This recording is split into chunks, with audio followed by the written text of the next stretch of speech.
Hello, good afternoon. Hello, Councilmember Preciado. Yes, Tony, how are you? I'm doing well. Thank you for joining us. We're just getting things set up, so thank you for letting us know because it just Okay, says we're gonna have the training maybe yes in a little bit. 44. Okay, that's fine. So I'm gonna go ahead and mute myself, Perfect. and Thank you. I'll be listening. Perfect. Thank you.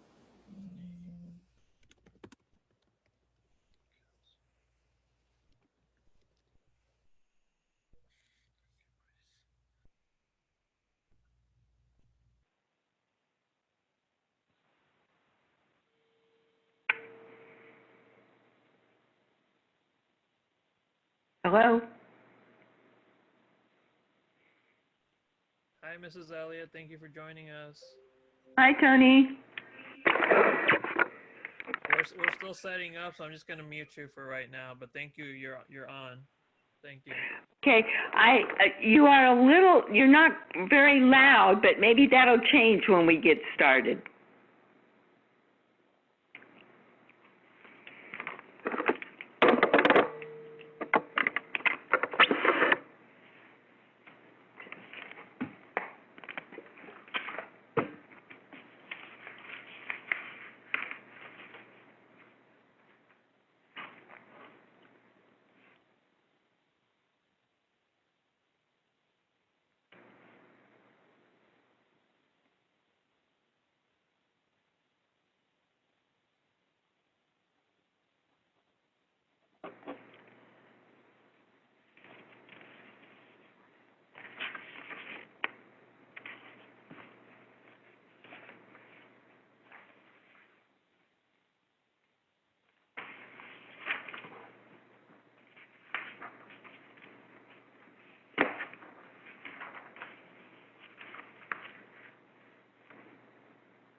Hello? Hey, Rob. We have you on. Hey. Hey, Tony. We're still setting things up, so just bear with us, please. Oh, Thank oh, okay.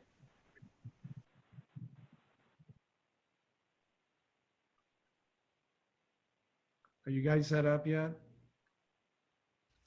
No, we were having an issue with the main computer, so we're not able to stream it just yet.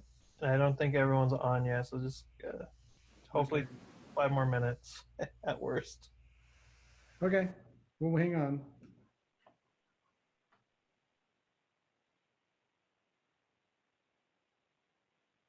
All right, looks like we're getting ready. About 2 more minutes once everything comes on. Sorry all for the delay.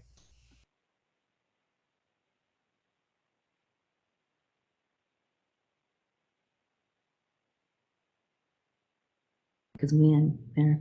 Okay. Am I on? Now you are. I think we're ready. Avenal City Council, Humberto, you guys ready?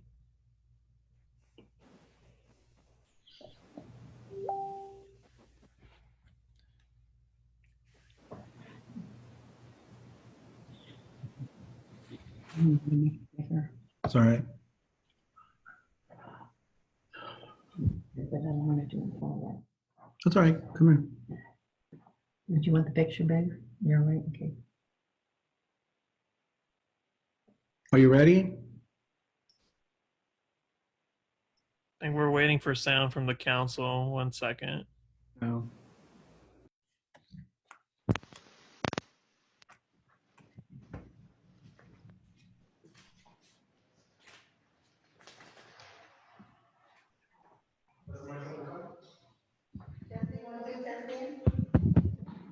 Just make sure everyone keep the mics close to your mouth, please. With those masks, it gets harder to hear. But we finally Testing got. 1 2 testing. Testing 1 2 testing. We hear you. Okay.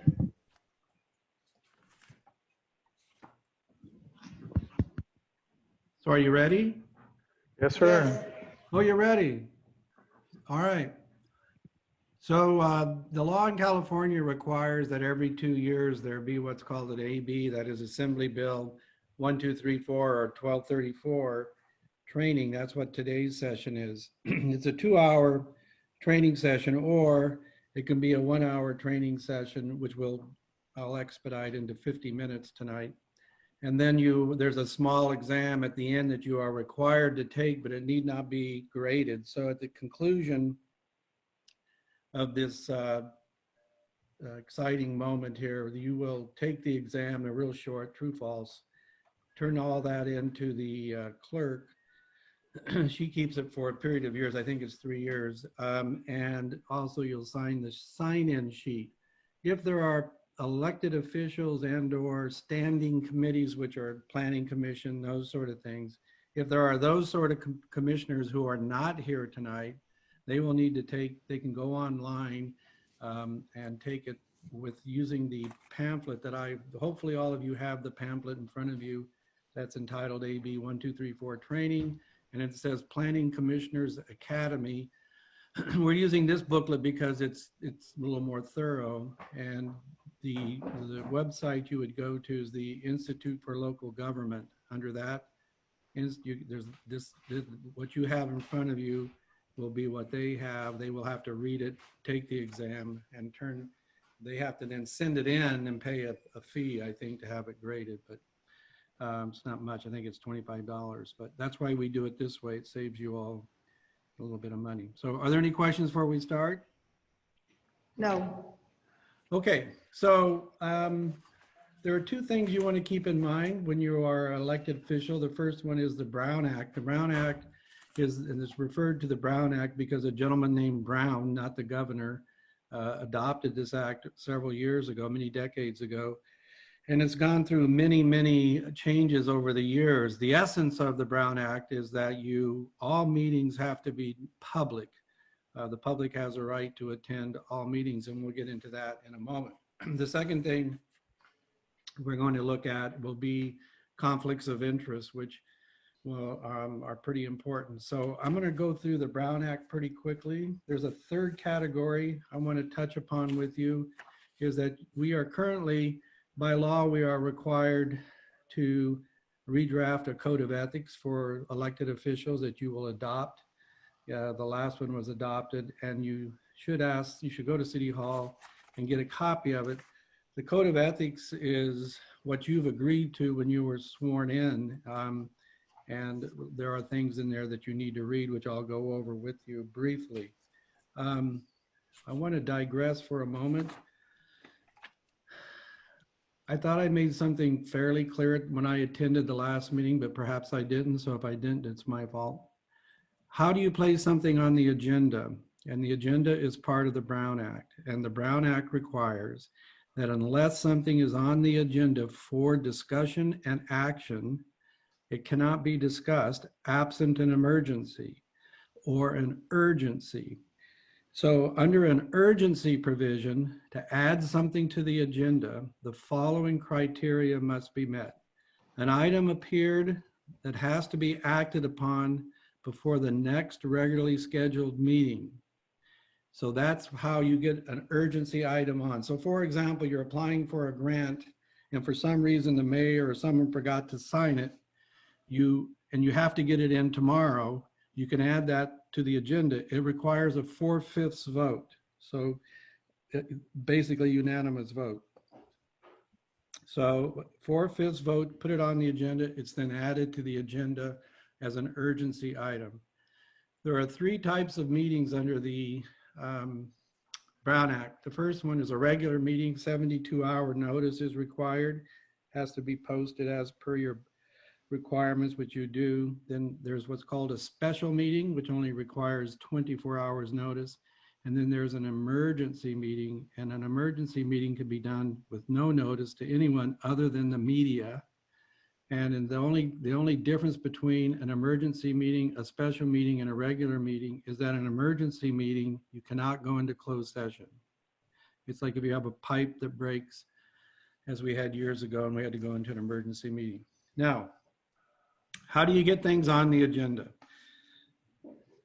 The city, as with all cities in California, follows an abbreviated form of Robert's Rules of Order. It's not technically Robert's Rules of Order, it's an abbreviated form. And under the rules that the city follows, the law in California is as follows. For cities and districts and planning commissions, the court always adopts the following law. It's substance over form.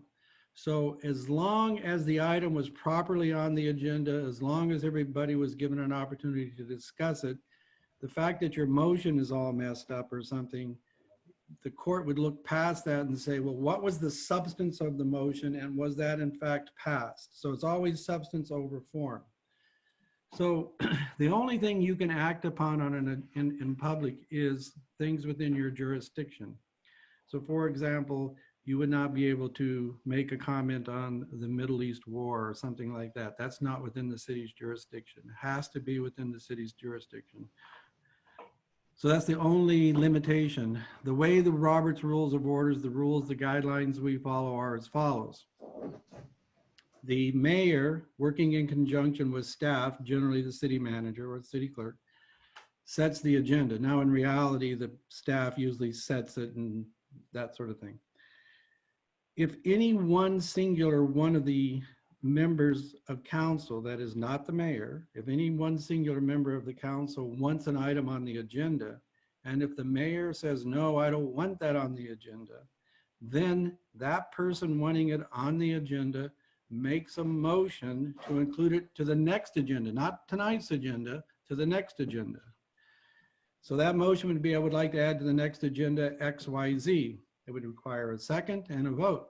If 3 of you vote, or the majority of you vote to put it on, then it's on the agenda. So mayor working with city manager, or motion, second, majority vote. Does everybody understand that? Yes. Okay, good, because that's, for some reason, I've been asked that question a couple of times.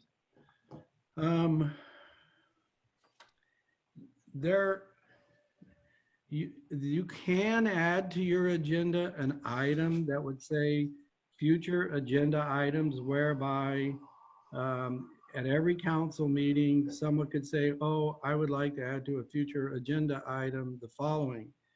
I don't recommend you do that because you guys have on your agenda council's time to address the public, and I don't want to get confused here. So when it's your turn to address, you can turn to staff and say, I would like to have a future item on the agenda. You don't need a special section for it. And I know there was some discussion last time.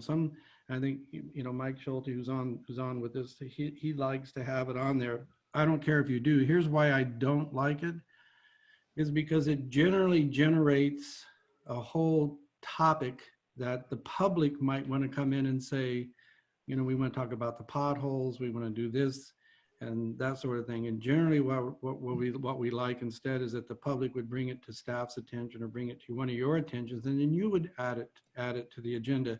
Some people, when they put it on there, they think the public can add it to the agenda and we get bogged down. You can add it to your agenda. I would prefer that you do it under your time to address council and public. So that's when you would do it. As far as realignment goes, I think I went over that last time, but I'll do it again. You have bylaws that provide that you have a mayor, may pro tem, or picked by a majority of the council.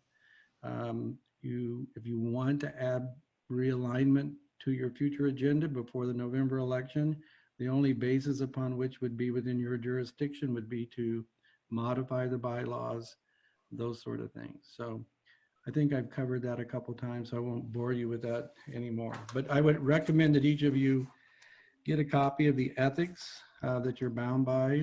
It does require that we treat each other with respect and we run orderly meetings.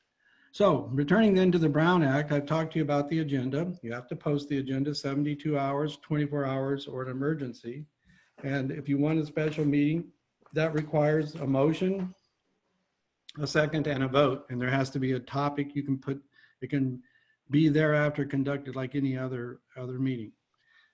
it has to have the same agenda. Each agenda, as your agenda tonight has, you have to have all the items on the agenda are set by statute, most of them. The consent calendar, the closed session, public's time to address, and those sort of things. So we've talked last time, I think I mentioned to you, but I want to go over it again. What is a meeting? You have to be careful. You cannot do a serial meeting, and that serial meeting means council member A contacts council member B and council member C, and they want to talk about city business, and they do it either through email or telephone or over a cup of coffee or at someone's house. You can't do that. That's called a serial meeting. So if a majority of you meet to discuss the business of the city and it's not on the agenda and it's not at a posted meeting, it's a violation of the law and it's a misdemeanor in the state of California. So you don't want to do that. So sometimes, I don't know if I've done it with you folks yet, but sometimes I might send out an email to everyone and I always put at the bottom, do not respond. So sometimes I might just give you some information, or Melissa might just give you information. You know, if you have clarification of it, that's fine, but you don't want to respond by saying, oh yeah, I agree with that, or oh yeah, I like that. So we can do emails and or communications one way, but you shouldn't then discuss it among yourselves until it goes on to the agenda. Everybody got that one? Yes. Great. All right. So the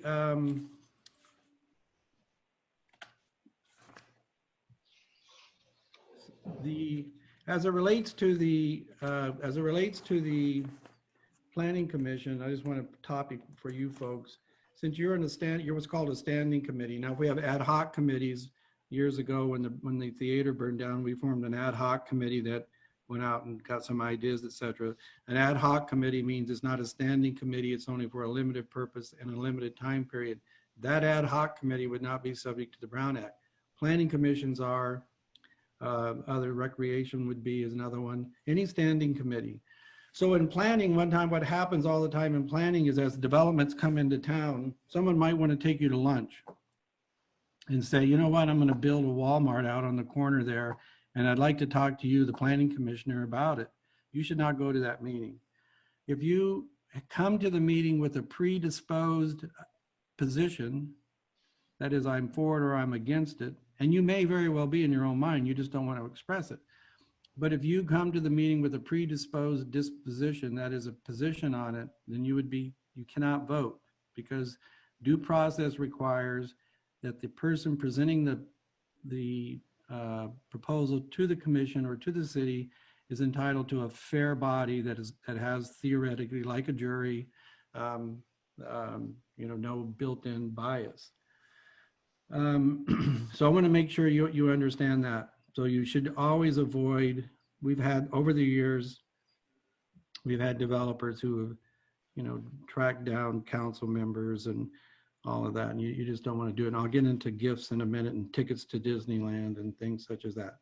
I did mention to you not to scare you or not to be gruff, but I want to make sure I emphasize that this Brown Act is very serious, that if you violate the Brown Act, it is in fact a misdemeanor, and the DAs are now very active. Some counties now have a special district attorney section, and all they do is watch all the districts and all the cities and all of the public entities and make sure they're not violating the Brown Act. And we're seeing more and more prosecutions for that.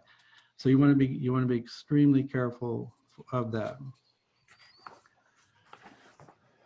You do not want to talk about non-agendized items. No matter how much you want to, you can't. So if you have something you want to discuss, it has to be on the agenda. And I've already told you how you get on. You ask the mayor to put it on. If the mayor won't, you make your motion, get a second. And if 3 of you vote, it's on the agenda for the next meeting. Can't go on that night's meeting. If you talk about non-agendized items, that is a violation of the Brown Act, and that is a misdemeanor. So we are now operating under a law that requires that we self-report. So if in fact there's a violation, technically either me or whoever observes it is supposed to report it. Now, the way we would report it though is we would contact you first and say, hey, wait a minute, you guys, you know, I told you don't talk about that and you kept talking about it. So you need to cure it. You need to go back on the next meeting and put it on the agenda and unwind whatever it is you did. In other words, if you talked about it, if you discussed a non-agendized meeting and took action, that action's void. We'd have to put it on the agenda and disclose to the public that it should not have been discussed nor voted upon. If you fail to do that, that's when the self-reporting kicks in. Is that like if you tell me so-and-so is violating the Brown Act, I have to investigate it. If I conclude you did, there's a 30-day cure period. If you can't cure it, then I have to report it. And same with you. If someone tells you that, you have to do the same. So it's pretty serious, and you just don't want to do that. And I can, in your packet that you have, there's, if you look on page 30, not now, but later tonight, you'll see where a planner violated the Brown Act and was prosecuted criminally and paid a large fine. I can tell you a story about a planning commissioner in Clovis, California, who got involved in this sort of thing. He was criminally prosecuted and spent a few days in jail and paid a $5,000 fine. So they're kind of taking it pretty seriously. Now, we can go into closed session. So we're still under the Brown Act. We're still on the agenda. And so we have the Brown Act that says everything has to be open, everything has to be agendized. Now we're going to go into closed session. Closed session, it's the only time we can discuss a matter outside the presence of the juror, outside the presence of the public. The content of what is discussed in closed session, though, is confidential. So unless we announce that we took action in closed session, which I'll get to in a moment, whatever is discussed in closed session must remain in closed session. So if you have a personnel problem, someone complains about John Doe in Public Works, and you have a complaint, and it's on the agenda, and you want to address that specific complaint about John Doe. John Doe gets 24 hours notice so that he has the right to come in and understand what the complaint was and tell you his side. He is then dismissed out of the meeting and you folks can talk about it.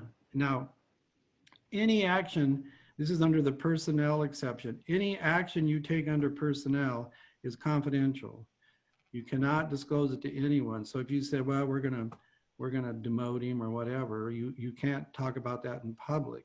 So if you have a specific complaint about a specific employee, that employee has 24 hours notice right to appear in closed session, or if the employee elects, can have it discussed in open session if they want. Now, most will do it in closed session.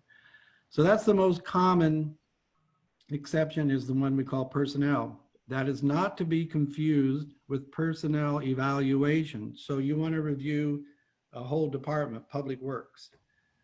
If you think Public Works as a whole, without getting into specific allegations about a person in Public Works, but if you think the department itself isn't doing its job, we put that under what's called personnel evaluation. We don't complain about a particular individual, but we talk about the department and say we think they're just not doing their job. And then you give direction, presumably, to the city manager to investigate it, or if it's something greater than that, to my office, and we investigate it.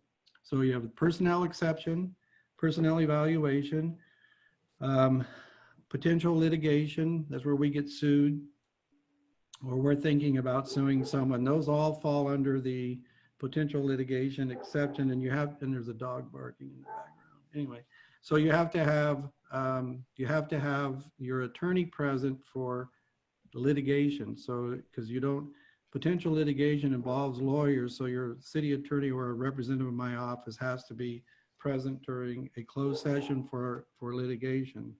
The next item would be labor negotiations, and I see you have that on your agenda tonight. So that's an exception. You can talk about labor negotiations. The only kicker there is you can't really talk about in labor negotiations about a particular individual's salary. That's not allowed in labor negotiations. Labor negotiations are where you have a bargaining unit, whether it be the police or public works or whoever, however the bargaining units are broken down. They're saying, we want, $10 more for uniforms, or we want a gas credit card or whatever it is. So labor negotiations are designed to talk about what will ultimately be your memorandum of understanding, but you really are not to talk about a particular salary. So confidential, it's all confidential, and it cannot be discussed. And I really recommend you don't do that. Anything you are given during the meeting. So if in the meeting I were to hand out a packet to you, not in closed session, that's different. I'll get to that. If I were to hand out a packet to you for open session, the public's entitled to that packet. And we received letters, I know, complaining about the police department, some about the budget. That letter is received and put into the public record. You are not required to read it. You're just required to say, we received a letter from so-and-so, and the clerk is directed to make it part of the record. If I give you something in closed session, you give it back. You don't get to keep it. You have to give it back. So, or anything in closed session that's not to be made public, you can look at it, but you have to give it back. So that's pretty much an overview of how you run your meetings. Meetings, in my mind, should be run quickly and swiftly. They should deal with only jurisdictional matters of the city. You can talk about events, et cetera, but it's not a social gathering, and nor is it a time to, if you're mad at one council member about something, that you should not address that in open session. That's something that you two of you should try to work out together. Or work it out through the city manager, or if you want through our office. If you believe someone is violating some of the bylaws or Brown Act or anything, you should bring that to my attention so that we can investigate it and report back to you. You should not do the investigation on your own. So does anybody have any questions on the agenda or closed sessions or things such as that? I have one question, Mr. Farley. Is there a appropriate or specific time to, for example, if we want to place items on the agenda, is there a particular or, I would say appropriate time to make a motion for the item to be included on the agenda? Okay, so let's talk about, it's a good question, and thanks for asking it. So remember, we're talking about on the agenda, 2 different points in time. Time A is for tonight's agenda. If you wanted it like on tonight's agenda, the only way you could get it on tonight's agenda, it has to be an urgency item, which means it has to be acted upon before our next regularly scheduled meeting, and it requires a 4/5 vote.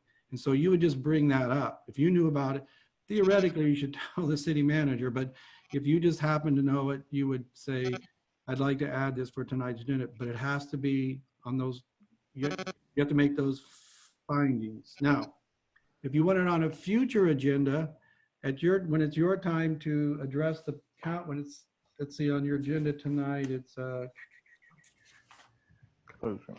where are you guys? So under 12, so you have closing comments, announcements, or correspondence. So if you have, when they go around the table and say, do you have anything you'd like to say? You'd say, yes, I'd like to add to the next agenda ABC.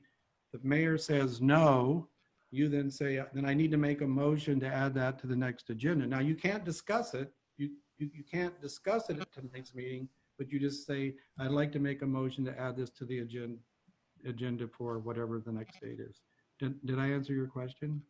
Yeah, so just for clarification, that would be during closing comments. Is that the most appropriate time to make this kind of motion? Yes. Okay. Yes. Okay. Yeah. Thank you. Prior to adjournment. Yeah. Now there may come a time. Let's just be practical here. Let's say John Doe or Mary Smith stands up in the audience and says, I'm really sick and tired of the potholes on King Street. And, you can't discuss it, but you can say, yeah, I don't like them either. You could, at that point, under something like that, saying, I'd like to add that to a future agenda. That is, what is our policy regarding fixing potholes, and or what is it on a list? Usually Public Works keeps a list of what they're going to be doing over the next with regards to roads. So if there's nothing magical about waiting. So if the opportunity presented itself when the public's addressing, rather than discuss it, and you think it's an item of importance, you could do it then. Did that make sense? Yes, but you can, I think I had some understanding when the public addresses the council during public comment, that's when us as council members cannot comment, right? Is that the? Right. Okay. I should have gone over that. Yes, you're right. So what happens is you can answer, you can, how do I say this? You cannot discuss it. You cannot say, I'm sick and tired of those potholes and we've advised Public Works 20 times to fix it. No, you don't do that. You can say, oh, you're talking about the pothole over there. Oh yeah, I think I know that pothole. Why don't we put that on the agenda for next meeting? So in other words, you can answer the question, or you can give direction, but you just can't have any discussion regarding it. Does that make sense? Yes. Okay. Because that's a good point. I'm glad I should have brought that up. That's an excellent point. Thank you. Anybody else have any other questions regarding the agenda, how you get it on the agenda, what you can talk about, what you can't talk about? Sounds like I'm in space. I guess not. All right. So one thing I do want to emphasize before I leave this is that, you want to have decorum when you're trying to get on. Councilman Preciado, do you have something to say? Yes, I have a question. Go ahead. Hello? Yeah, I have Okay. a question. Okay, you said that the proper time to address staff is during closing comments, but according to the minutes, during closing comments, there's no action to be taken. So can you clarify that? Because you did say that the perfect time is to address staff, but there's no item in the agenda where there is time to address staff, only closing comments. Right. So in your closing comments, so you're not taking any action, you're just giving direction. There's a big difference between taking action. If, for example, during your closing comments, you said, I'm going to direct staff tonight to fix the pothole on King Street, and they said, okay, we'll go do it. That's taking action. Versus, I would like to put on the future agenda potholes on King Street. You're just giving direction. So you're allowed to give direction. You're just not allowed to take action. But you can, if you want, as I said, there's no problem putting on your agenda a topic that's entitled future agenda items. And some cities do that. This is the personal, it's up to you folks, but my personal hesitation with that is sometimes the city, members of the public, when they address you, they will say, you've got a topic on here for future agenda items. I'd like to add, contributions to whatever. And another one that stands up, and you sometimes spend literally an hour or more with people wanting to put things on the agenda. It's not the public's time to put something on the agenda, but they are entitled to comment on anything on the agenda. So that you can't say, well, wait a minute, I don't want you to talk about that, because they have the right to. So my only personal hesitation of it from years of experience is that you wind up having people from the public believing it's their opportunity to air all of their grievances with you and put that on the agenda. So what I like to recommend is that when you have your closing comments, if you want something on a future agenda, you would do it then. And if the mayor were to say no, then you would ask that a motion be made. You're not taking any action, you're only giving direction. And that's the big distinction. Did I answer that? Yes, you did. But I want to make it clear. I want to make it very, very clear to you. If you folks want to put on your agenda, future agenda items, that's perfectly fine. And some lawyers recommend that you do it that way. I'm just telling you, I've been doing this for a long, long time. And I'm just telling you that there will come a point in time where you might be spending an hour with people saying, well, I'd like to put on the agenda a contribution, or I'd like to put on the agenda this. And you'll spend a lot of your time saying, well, that's really for us, not for you. But anyway, but you can do it if you want. Yeah. No problem. Yeah, because I understand that situation because, the only time the public can address council is during public comment. And like you mentioned before, we're doing city business. It's not public business at that time. So that also, I believe, needs to be clarified that, public shouldn't interfere when it's future agenda items, which is strictly directed to council. I'm not sure I understand the questions. Can someone help me because I'm having a hard time hearing? Can someone tell me what the question was? We couldn't hear it either in here. It was not very clear. Can you just, what is the question again? Alvaro, can you tell me what the question was again, please? Well, what I was trying to say is that that the public shouldn't try to bring agenda items when let's say there's an agenda, there's an item for future agenda items. The public should know that it's not, they shouldn't, bring that up because they can only address council during public comments, correct? Right, so I think your question is the public cannot ask that agenda items be placed on the agenda. That is correct, and that's what I was trying to say is if you have but the public has the right to comment on anything on the agenda, so technically they could say, I'd like to put this on the agenda, and you're gonna have to say no, and it puts everybody kind of in an awkward spot. That's all I'm saying, but if you guys wanna try it for a while and there's no awkwardness with it, go for it. But you end up, I'm just going to tell you, eventually you will end up having a public believe that they want to talk about contributions to Boy Scouts, to Little League, to the boxing club, to, why are the bathrooms in the park locked? You'll end up spending a lot of time telling them, well, I can't do that, I can't do that, I can't do that. But your question was the public cannot add things to the agenda. The answer is that is correct.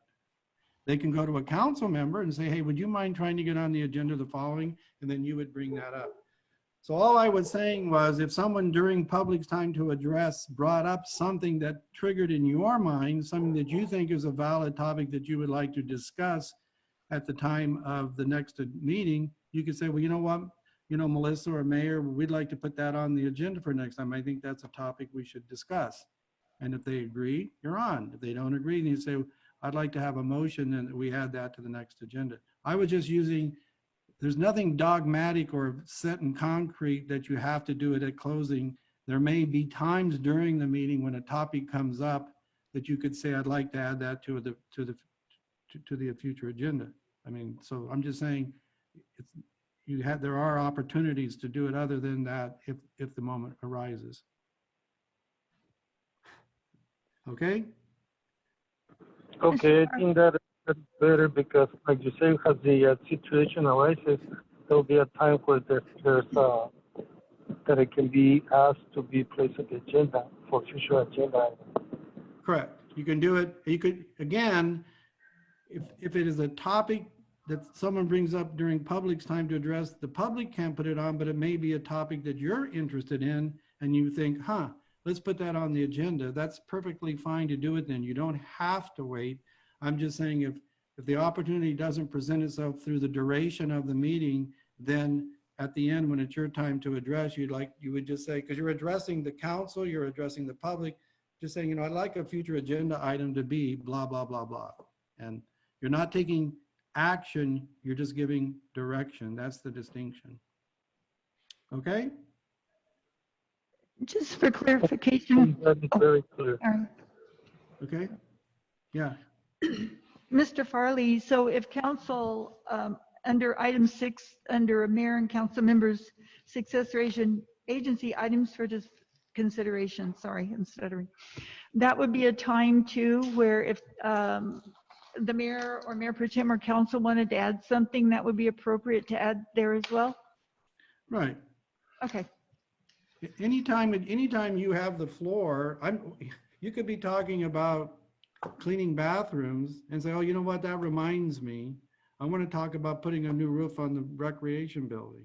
I mean, there is no prohibition from you making that moment, but I'm just saying, if there's not a logical moment during the meeting for you to do it, you would do it at your time when you address council, public, and communication and correspondence. That's what the whole point is. And again, you're not taking action, you're giving direction. If you believe it's too confusing, add future agenda item to your agenda. That's up to you folks. You can, matter of fact, you could vote on that tonight if you wanted to. I'm just saying, in my experience, you get bogged down with a lot of public thinking they can add, and then you end up spending a lot of time telling them no, and they're thinking, well, who do you think you are? So kind of honestly, from a PR perspective, it might put you in an awkward spot, but that's up to you folks. That's just my recommendation. There's not a requirement either way. Thank you. Okay, did I clarify? Okay. So public records, I'm going to run through this real quick because we're running short on time tonight. The public records are basically, we define the Public Records Act as by its exceptions. So everything is a public record basically, except drafts, personnel files, and those sort of things are not. You folks really wouldn't worry about that. Anytime we get what's called a PRA, Public Record Act request, it's usually referred over to our office and we respond to it accordingly. But you need to understand something, is that your personal emails, if you have a personal email account and you discuss public business, the city's business on it, that email could technically be under the Public Records Act. There's a new case out on that, where your private email, if you're discussing public business, that could in fact result in there being you'd have to make it part of the public record. So I just want to caution you, do you use your personal email only for personal things, not city. I'm gonna tell you a quick story real fast. I don't do social media for a lot of reasons. One is I'm not savvy enough. And secondly, I can't believe anybody would be interested in what I bought at the grocery store. But if you are a social media hound, there's a case we had once in another city where there was a question as to whether or not the city employee was texting at the time of an accident. And the police, the CHP investigating it, had determined that he was not. And then he, on his Facebook account, sent out a note to his friends saying, man, I dodged a bullet. I was texting and they didn't catch me. And so that was obviously a pretty stupid thing, and it became evidence and we settled that case. But my point is, if you use your social media for public purposes, you're subjecting yourself to that being produced, okay? Just be very, very careful with that. So conflicts of interest is the next thing. You fill out your Form 700. You all know that, and you have to be careful. Everything I'm talking to you about is in the packet you have. So if I go through it real quickly, feel free to go back to it if you have questions, or always feel free to call me anytime at my office, anytime. I'll be happy to answer questions for you. But a conflict of interest, there are two types of conflicts. There's a conflict of interest that's economic, that is financial. If you have a financial conflict of interest, that if you have a financial interest in something that the city is considering, you are disqualified from participating, and you cannot participate at all. And as a matter of fact, so you are disqualified, and that means you have to leave the podium or the dais up there where you're sitting. Well, we're doing Zoom these days, but if we were still in the room, you'd have to leave the room and not participate at all if you have a financial interest. And if you or your immediate family, which is generally defined as children, spouses, etc. There's other conflicts of interest, which we call an appearance of conflict of interest. So if in fact you have a piece of property and the city is thinking about zoning it in a favorable way to you. In other words, that you cannot participate in that at all. Or if you have a cousin or something that has a piece of property and he's asked you to help get it zoned correctly, you can't do that. So you have to be very, very, very careful about your conflicts. Anytime you think you might have a conflict, I just suggest you either call me or the city manager or whatever, and I would be happy to walk you through it. But economic conflicts of interest are the most common type. Let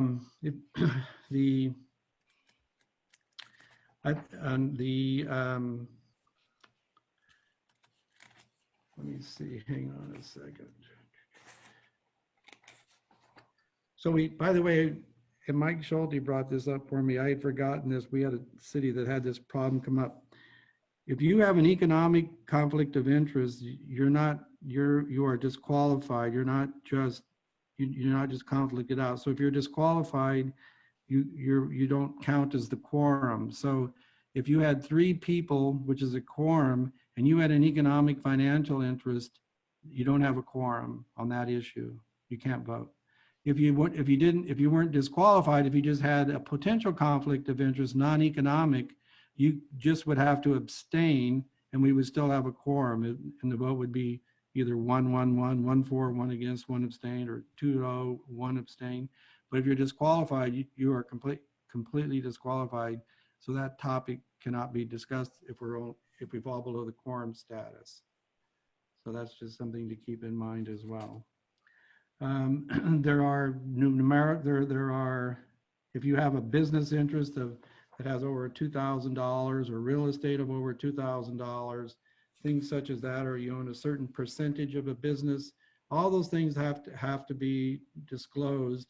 If you receive income of $500 or more, and we're voting on something that deals with that, the person or entity that's paying you that, you have to disclose that. So that's again, conflicts of interest are driven predominantly by financial.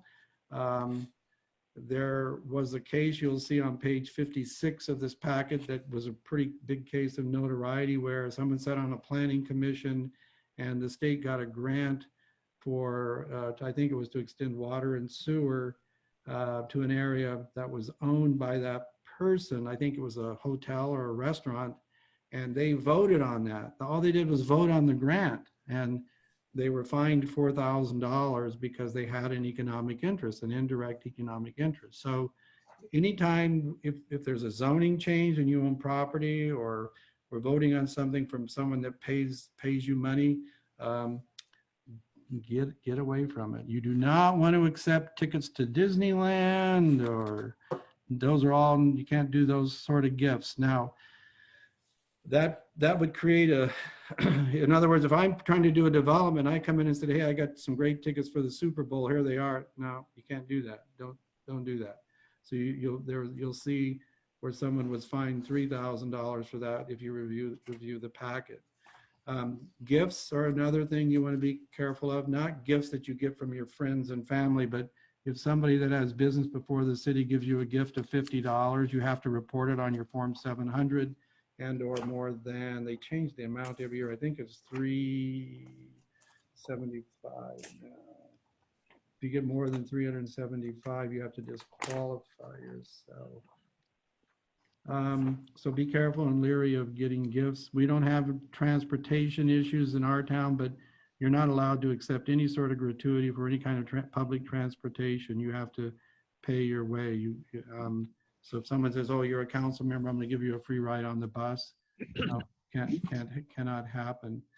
You cannot have any interest in a contract that the city's involved in, and that's a big one. That's 1090 violation. A 1090 violation is absolute. There are no exceptions. So for example, if the city enters into a contract for towing, tow cars with John Doe Towing Service, and you own an interest in that, the contract is void.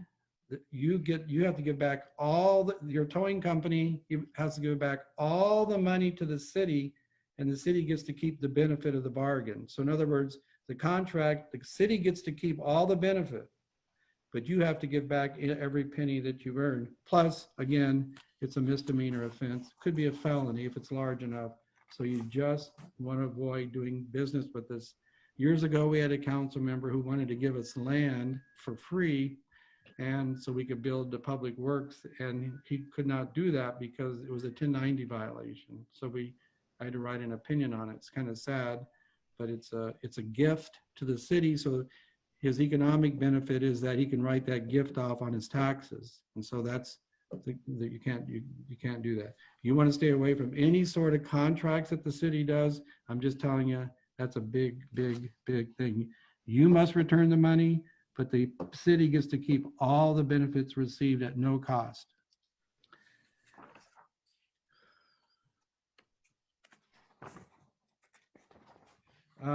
There's a topic that I need to touch on real quickly, and then I'll be through with a couple closing comments. Incompatible offices. You can't hold two offices in the jurisdiction of the city which are incompatible. When we had a hospital board, we still have one.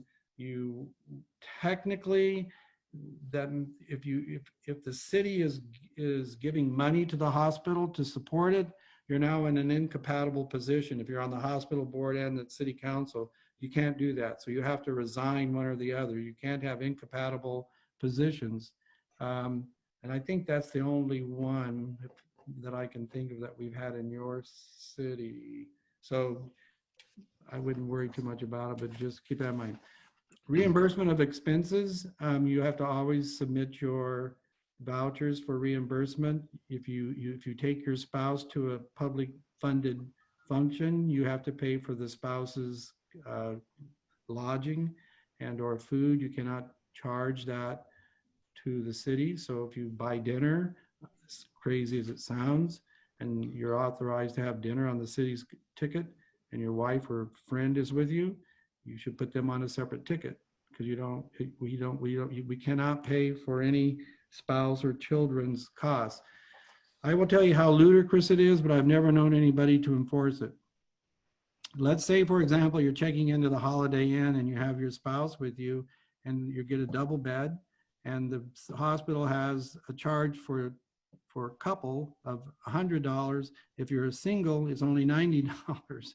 Technically, you're supposed to pay that $10 difference, but I've never known anybody to enforce that. But that's how technical it gets. By the way, the gift limit is $50 or more per year per source, and you cannot accept more than $500 per year per source. So it's $500 now. So if you get a gift of $50, you have to report it on your Form 700. You cannot accept a gift of $500 or more. If the person you received a gift from, if it's a valid gift, comes before the council, you have to disqualify yourself.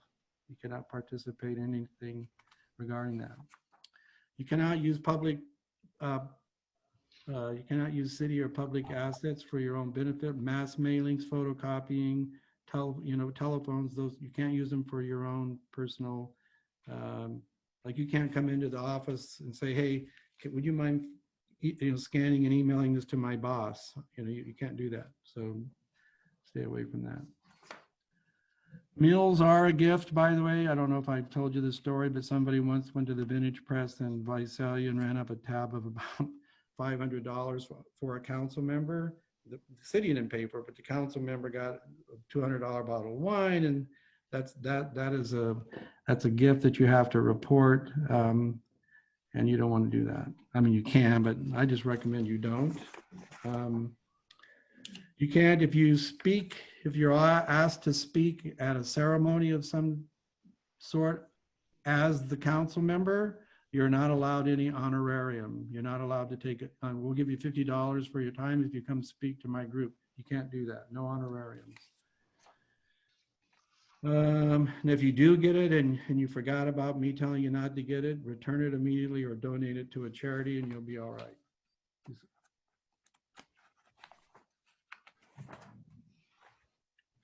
Okay, so I ran through that pretty quickly, but the real highlights are the agenda. That's why I spent most of my time on that. And this would conclude your AB 12, 1, 2, 3, 4 training. You'll take the test. It need not be graded. You'll turn that in. You'll sign the attendance. If you're on the phone, just we'll acknowledge that you were on the phone. We'll have the city clerk enter your name as attending by phone. I didn't get into teleconferencing meetings. There is a provision in the code that if you were going to be away and you wanted to appear by teleconferencing, there's a special posting requirement you have to go to. So you're staying at the Holiday Inn in at Los Angeles on 3rd Street. We have to post it and it has to be open to the public. I didn't get into that because under this COVID-19 emergency, we're operating under emergency rules, which allows us to meet the way we're meeting now. But normally what we're doing now wouldn't be prohibited, but we would have to post for it. I just want to conclude by saying one final thing. I've been your city attorney from almost the inception. I've been going for a long time, 30 some odd years, and I've worked with every city manager, just so that you know. I've been around a little bit. We've had divided councils in the past. They're difficult. My job is to carry out lawful directive from the majority of the council. I don't pick sides. I don't play politics. Whoever gives me a three majority vote, I do that. Now, I just want to point out, though, that I could tell from the last couple meetings that I've attended. I don't attend night meetings much anymore because I attended about 8,000. You want to, you may not like your fellow council member, but you don't want to exhibit that in public. It's part of your code of ethics. You show the proper decorum. If you don't like the mayor, you don't like the election, there's a provision in the law that says we wait till the next election and you can have your day, you can have your opportunity. If you don't like the city manager, you take it up with her privately. You don't do it in public.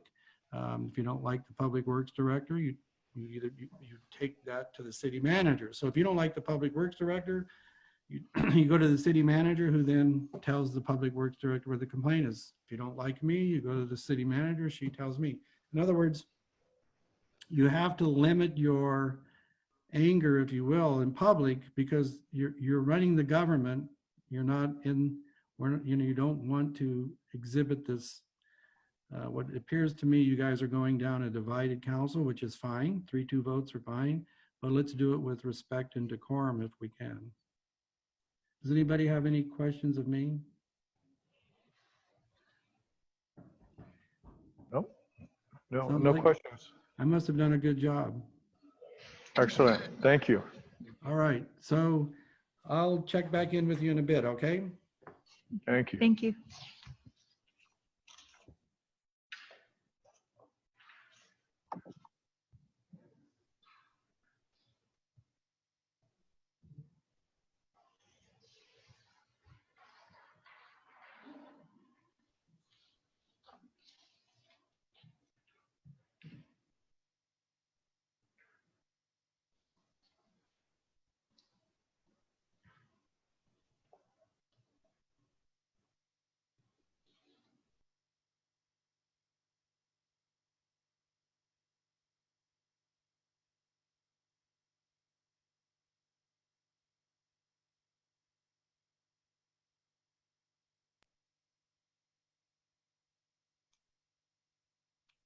I'm not sure if anybody's there. This is Mike Schulte. I just thought I'd see if my audio was working.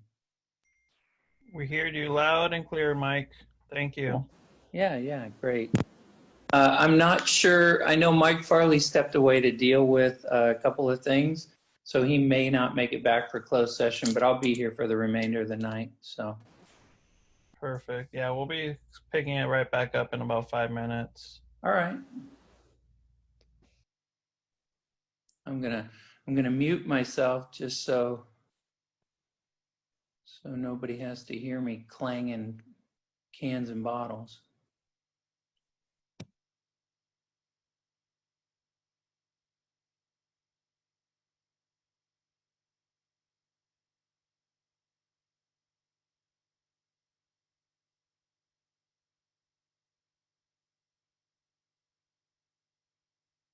Okay.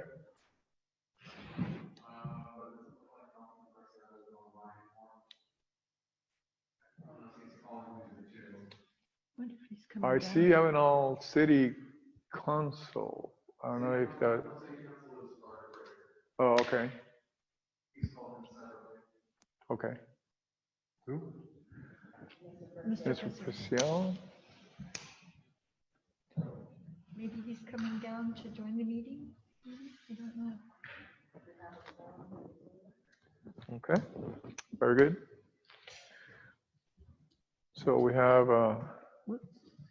Sorry, 516. very good. Okay. So we'll proceed. If you'll read that paragraph, please, City Clerk.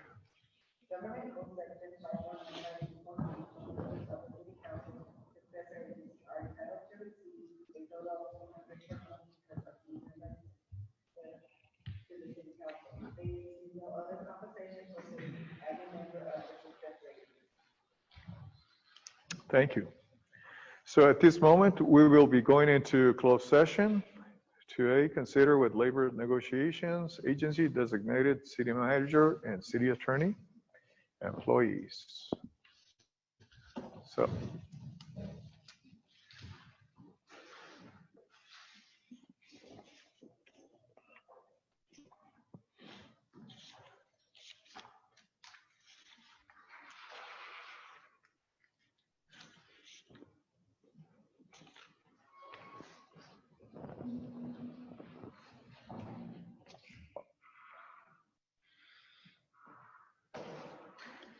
Are we isolated and?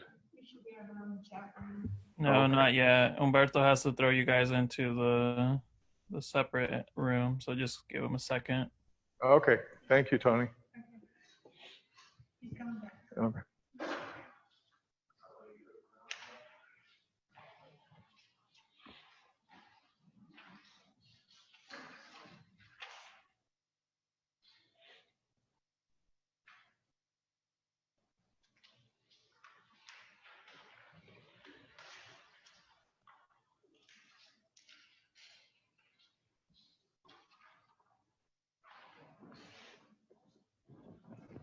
Thank you.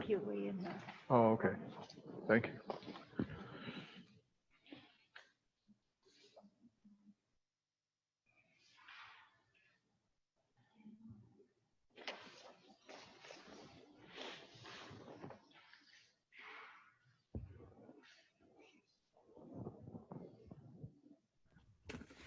Just real quick, I guess I have to do it on my end. Melissa, who else needs to be on the call? Just legal counsel? It would be Mr. Schulte, and if Mr. Farley joins. Yeah, I'll throw him in. Even if he's active or inactive, he'll be in the room then. Is that it? Yes. Okay. Yeah, that's correct. Sorry, Tony, the only exception would be if Mr. Preciado joins the meeting again, he would be included. Oh, you're right. I guess he dropped out of the call. Okay, then. Very well. 1 second.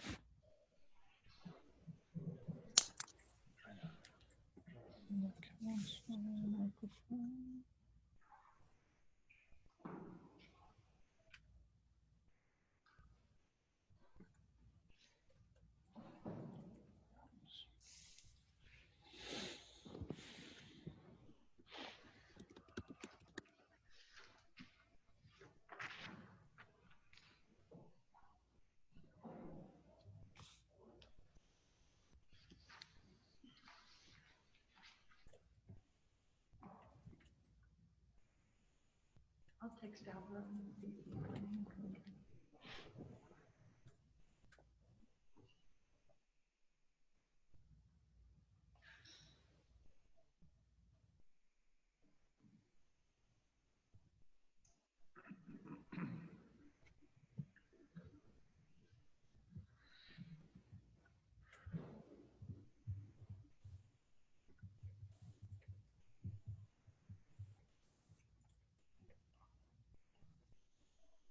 Heck.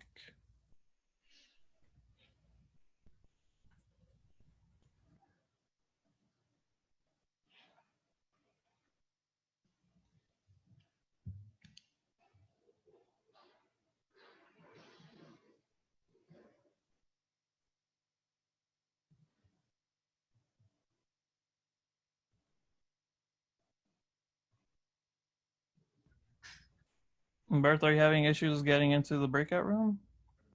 He left already, Tony. Oh, someone needs to push OK to join the breakout room. Okay. That's what I was wondering why he wasn't answering me.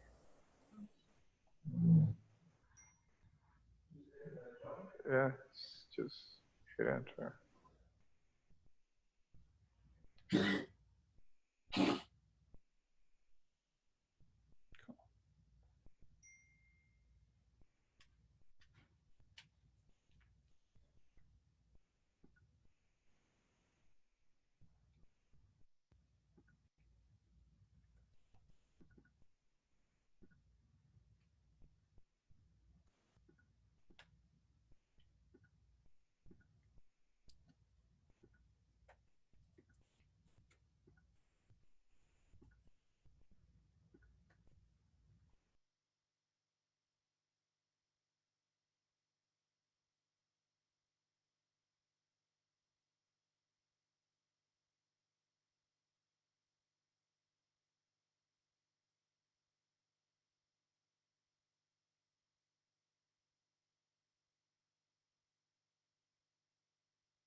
Thank you, senor. So we're back to our regular city council meeting, and during our closed session, we had 3 items that were voted on. Do you want me to read or would you like to read the 3 different items that were voted on? Okay, sure. Okay. Certainly. Again, there were 3 items, 3 different resolutions that were approved in closed session. The first would be Resolution 2020, and it's a resolution of the City Council of the city supporting and approving an offer to the Avenal Peace Officers Association as per request for fiscal year 2021. The motion was made by Councilmember Ramirez, seconded by Councilmember Hernandez, and approved. It was 3-0, 2 absent. Resolution 2020-31, a resolution of the city supporting and approving an offer to the employee designated negotiating teams, being the bargaining units 1, 2, 3, and 5, as per request for fiscal year 2021. Motion by Councilmember Ramirez, seconded by Councilmember Hernandez. It was approved on a 3-0, 2 absent. Resolution 2020-32, a resolution of the City of Avenal authorizing the submittal of an application to the San Joaquin Valley Air Pollution Control District Public Benefit Grants Program regarding a purchase of vehicles. That was approved on a motion by Councilmember Ramirez, seconded by Councilmember Hernandez. It was a 3-0 vote, 2 absent. Thank you. So we move on with item Number 5, consent calendar. A, consider City of Avenal successor agencies approval of minutes for June 25th, 2020. And 5B, consider financial statement and warrants for June. Is there any changes, comments? And if not, we need a motion to approve consent calendar.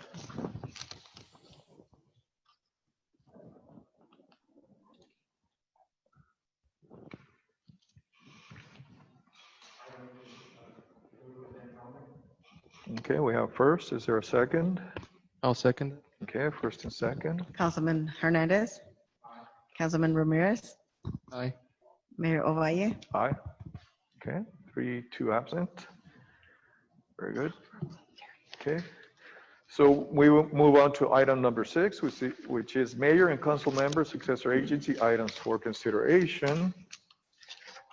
A, consider an emergency ordinance ratifying action taken on June 25th, 2020 to make mandatory all commercial businesses, store owners, and other working in places of business within the city limits of Avenal to wear appropriate facial masks, and further require the public customer patrons to wear facial coverings while in stores, places of business due to COVID-19 pandemic. Okay. Hello? Hello? Hello? Yes. This is Councilmember Preciado. For some reason, I was blocked out of a closed session, but I've been listening on a regular session, so I'm present. Okay. You're loud and clear. Okay, we're on item 6A.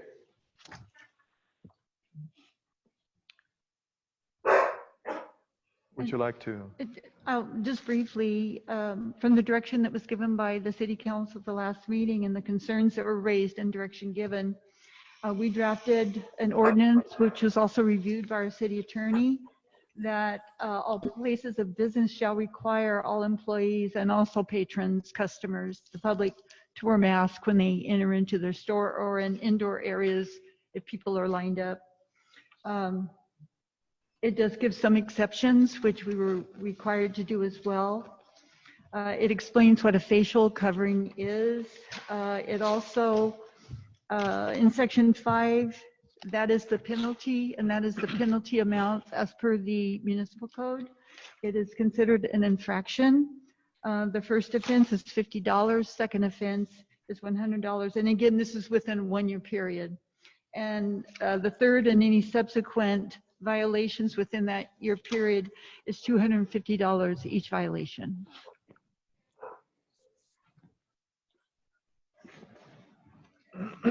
It's, I'm sorry. it's in there. It was a. It's in the background. Okay. Sorry. I thought we said something wrong. It also gives direction to the Avenal Emergency Services Director and the Code Enforcement to give regular reports to the City Council as to what is going on. And again, this is just action to ratify the direction that was given to staff at the last meeting. It is considered an emergency ordinance, and what we are asking that the council consider waiving both readings and make the appropriate findings that it is an urgency ordinance, and that this ordinance be put in place immediately upon approval by council. Any questions? Yeah. Will any bit, better said, would all businesses have to comply after this ordinance is included? Is there any, basically my question is, do all businesses have to abide by this resolution? All commercial businesses as defined. Okay. And it could be a service as well, but it's considered a business. Okay. I want to mention the name. I know there's two particular businesses in town that are not enforcing it at all. I have personally seen it. I have heard members of the community who have been telling, hey, what's the point of you guys passing, giving direction to make face masks mandatory for businesses if this particular business and this particular business they don't enforce it. So just to be clear, there won't be exceptions made once this is passed. There will be, fines distributed upon non-compliance. Right. And our and Director of Emergency Services can explain that better. The whole idea behind this is to get people to comply. If there's failure to comply after, speaking with, contacting, whatever, that would be up to the discretion of whether it's a code enforcement or let's say even an officer goes in. But I'll let the chief actually address that as to how it's done. But compliance is the goal. That is the goal. Unfortunately, sometimes we have to cite a violation, and that's where the monetary amount, it's administrative, that would come back to the city. That's not what we want to do, but there is a reason why council decided to do what they would like to do. But understand, if there's one person and they don't have a mask on their face, first of all, if we have masks, we'll offer one, and that's what staff has been doing. But speak to them first and get them, we want you to comply. But if, people are over and over violating, then we would take the next step. Yeah, I think after this resolution is passed, I would suggest no tolerance for any business, given that personally, I saw COs in a particular location. COs, we have the concern of 600 cases plus, and here just a mile away from us, and COs are coming to businesses without masks. Not to point out specifically, but it's everybody. I would say out of everybody, 50% comply in this particular business. So it needs to be. Talking to them hasn't worked out as good lately. It should be more about enforcement, and I know a lot of cities that are doing fines, and they're not $50. They're way up there for non-compliance. The community is concerned, and I think that if we don't enforce it fully in some businesses, but we do in others, that would be considered not appropriate, not fair for the others. If one is lacking and that there's 20 businesses that are complying because of that one, we wouldn't even be able to enforce it.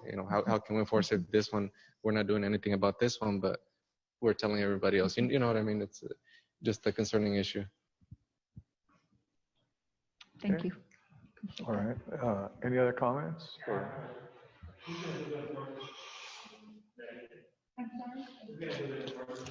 It would I be can our, speak to that. oh, go ahead. If you don't mind, or do. So we had a meeting last week or so with code enforcement, and they'll be the primary person responsible.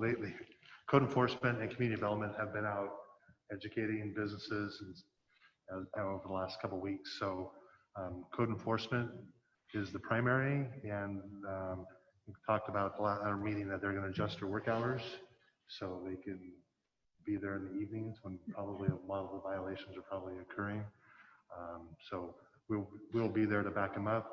Internally, it's not something I really want my young officers, patrol staff to deal with. So it's going to be handled at a supervisor level coming from my office. And I think that's probably a better approach for us, as we're, it's tricky times for us on a good day, and then you throw in the mask policy. So we'll be there to assist code enforcement and be good role models as well. What schedule is code enforcement currently running for to monitor compliance? Are there a particular time, a particular day, daily? They're staggering. They're being flexible with their hours. Not every day. We don't want. Maybe one day they'll flex from noon till 8, and maybe the next day will be from 10 to 6. So that's like the first step, is to be in the area, in the business community when people are actually out, as opposed to a 7 to 4, which you might get the noon traffic in the early afternoon. So that's the flexibility, and they have been doing that for several weeks now. I think this ordinance, though, gives us even though there was direction given, we actually have a document that we can provide to the business owners and members of the public too, of what is expected of them. Have there been any fines given out to any business? No, Zero? not that I'm aware of, and I'm certain that Mr. Chavez would have let me know. Okay, I know for a fact there's violations. Some violations that I have seen immediately. I let you know. Yes. So if we don't enforce a policy, the policy becomes void. In my opinion, taking it from a business perspective, if a company policy is not followed, if you don't enforce it with everybody, again, it's in a business sense, it's a discrimination. The first step was administrative, that up until this point, once we vote on this, and if this is approved, then it's going to be a mandatory thing that if they don't comply, guess what? There's going to be a consequence that will follow. Okay. So. And after passing this ordinance, does it became effective immediately or? Immediately. Yes. Okay. Okay. If I could just have another minute on this, just real quick here, and not to say the virus, I'm here to tell you the virus is here. I'm not here to downplay it, but I do see the numbers quite often to the point where it keeps me up at night. But the prison out here, the numbers have reduced, the recoveries have increased, and the numbers are just coming out a little bit at a time.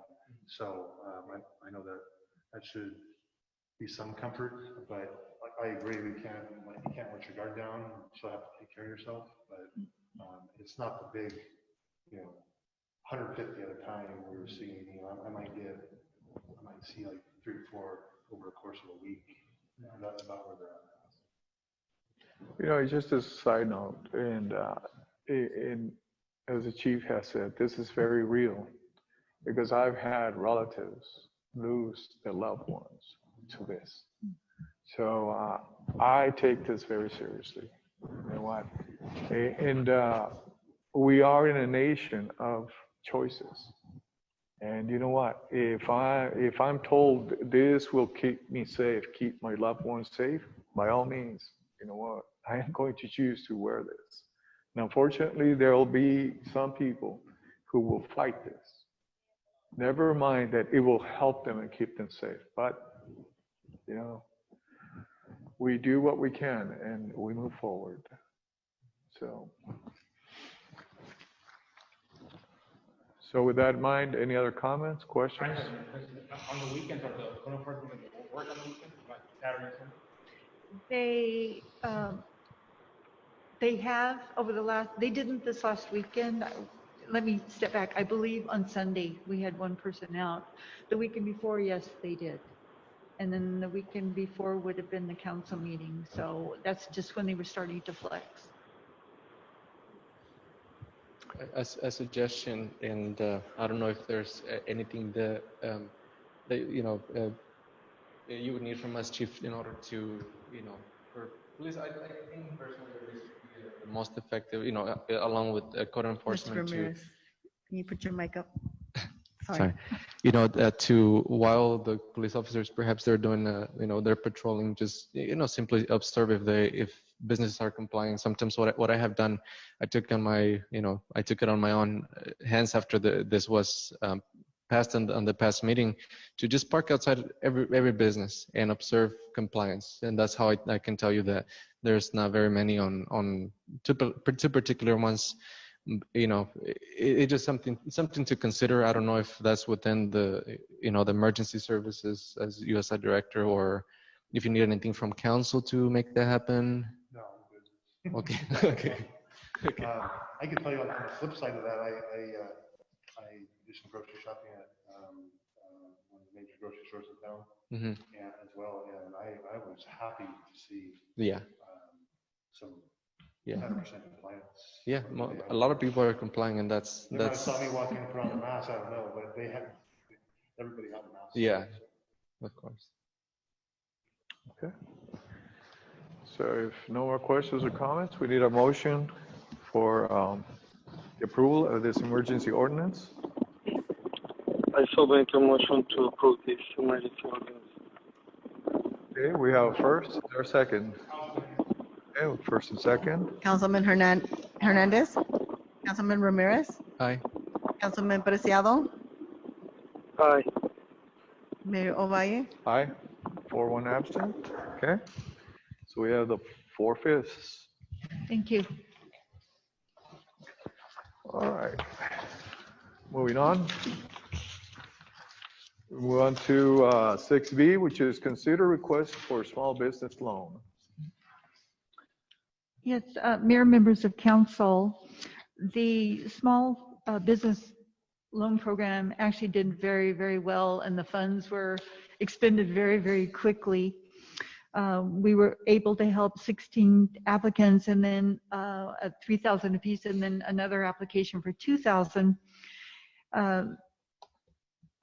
Rumbo Travel was the last to submit, and between their submittal and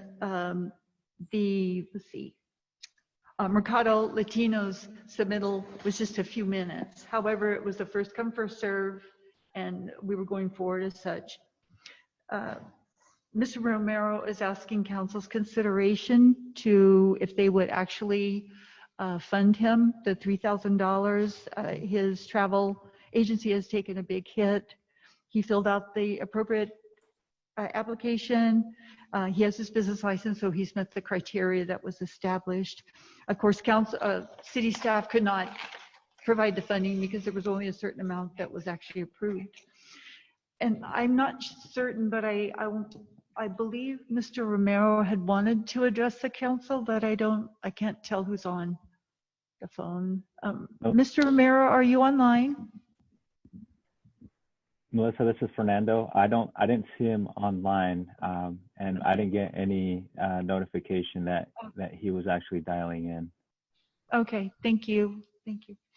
Again, staff cannot do this. Council committed a certain amount, and that is what has been expended. We're just asking for council's discussion. If there's any direction or action, it'd be totally up to council. Again, it's a request for $3,000 for the small business loan. Is he the last one to apply? He is the last one. We actually waited. We understood there might be a few more, but this is the only application we have received. That was over and above the 17 that were funded. The only, if I may,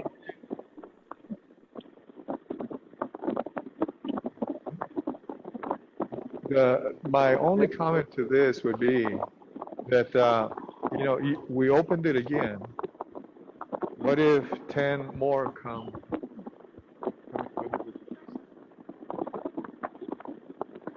Was the loan denied because it completely ran out of money, or there was partial amount? What was the reason for his denial? See, the Mercado Latino got 2,000 that was left over after the 50 had been expended. So it was 48,000, and the last one got 2,000. So he was the very last one to apply, but the money was ran out. may I make a comment? Go ahead. May I? Yes, so at this time, he's the last one, the only one that had applied. I would like to make a motion to award him with $2,000 because I don't think it also would be fair for Mercado Latino only receive $2,000. So make it fair. I would like to make a motion to allow Rumbo Travel access to.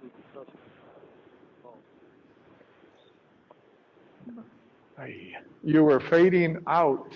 We could not understand the last thing that you said.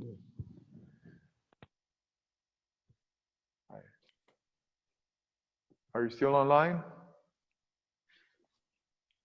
Mr. Preciado. He said a motion, Mr. Priscilla made a motion to allow $2,000 for Rumbo Travel for their business. Okay, is that what you understood? I'm glad you heard. Okay. I couldn't hear. So there is a motion on the table. I will second that. Okay. First and second, roll call, please. Councilman Preciado, Councilman Hernandez, Councilman Ramirez, Aye. Mayor Ovalle. Aye. Yeah. Let me see. And just to clarify, this was for 2,000. Yes. Is that Yes, okay? Just want to make sure. If I may, this is Mike Schulte.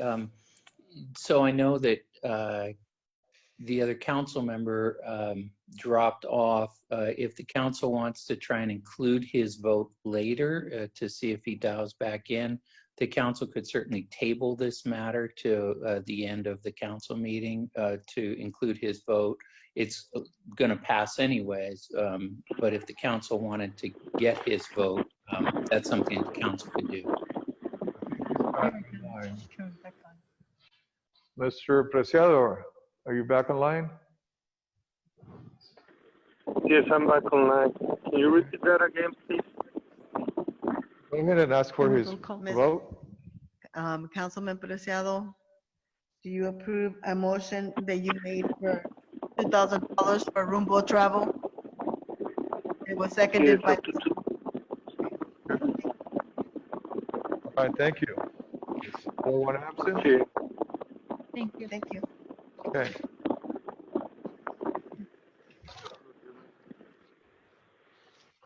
So moving on, we move on to item number 7, which is the activity report, special presentations and committee reports. Public Works, you're on. Good evening, Mayor and members of council. As you see in your report, Panda Koala is just about finished with their second phase of the Salindolito development. They have 2 houses that are really close to the final inspections for occupation. They've also started 2 new homes on the 300 block of Ventura Street. Our clinic is progressing well. They're working on the parking lot right now, as well as the building has come along very well. And the Avenal Developers LLC is continuing to move dirt. That area is progressing well. They've done quite a bit out there. It's really looking good. Our code enforcement is still working on property and vehicle and weed abatements, not as much as they are working with the businesses with this COVID-19. Anthony has been working with Lupe to educate the business owners of the new mandate from the governor regarding the wearing of face coverings. And they did all week continue to monitor. I can say that tomorrow, Lupe will be working from 1 o'clock till 7 o'clock.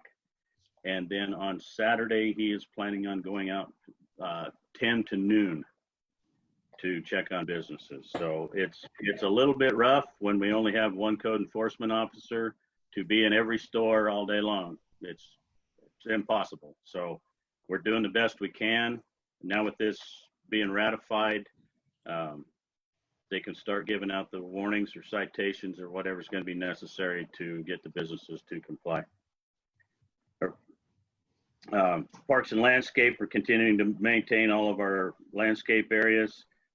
We still have our playgrounds closed due to the COVID-19 pandemic, and we have opened a second restroom at Rice Park, and we're continuing to clean those on a daily basis and make sure that they're open even on the weekends. Animal control's continuing to do their rescues and all of their services. They are doing the social distancing practices when we have Corcoran bringing in dogs or when rescue is coming to pick up. We're continuing to maintain our streets. We have been doing some patching and work out on Plymouth Avenue. And we've been working with our city engineer. The bid package for the San Joaquin Street reconstruction project was sent out on June 23rd. There'll be a pre-job showing July 23rd and a bid opening on July 30th. Hopefully we'll be able to start that sometime early to mid-September. Still working with the city engineer on the feasibility study of the 18-inch transmission lines, and we are continuing to maintain our distribution system. Our wastewater collections, it's been going well. Last month, we only had 2 calls for sewer plugs. They happened to both be on the city side, and it was due to the sanitizing wipes or baby wipes type of rags that get plugged in our system. And we're still working with maintaining our vehicles and buildings and reporting to everybody we need to report to. So are there any questions? Questions for Scott? No, no questions, Scott. Thank you. Thank you. Okay. Moving on is the event and theater and event center activity report. Humberto.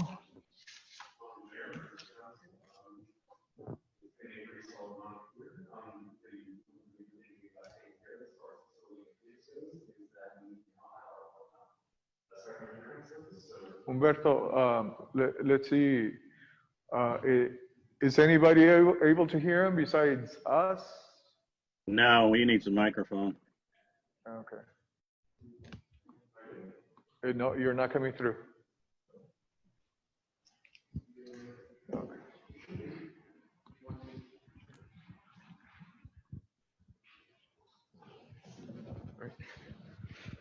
We've had a solid month here so far. One of the major things we got taken care of was the Spectrum. They've come out and they've given us they've gone ahead and reinstalled their internet service here at the theater. We are now looking at. Hang on, Fernando, are you able to hear Humberto?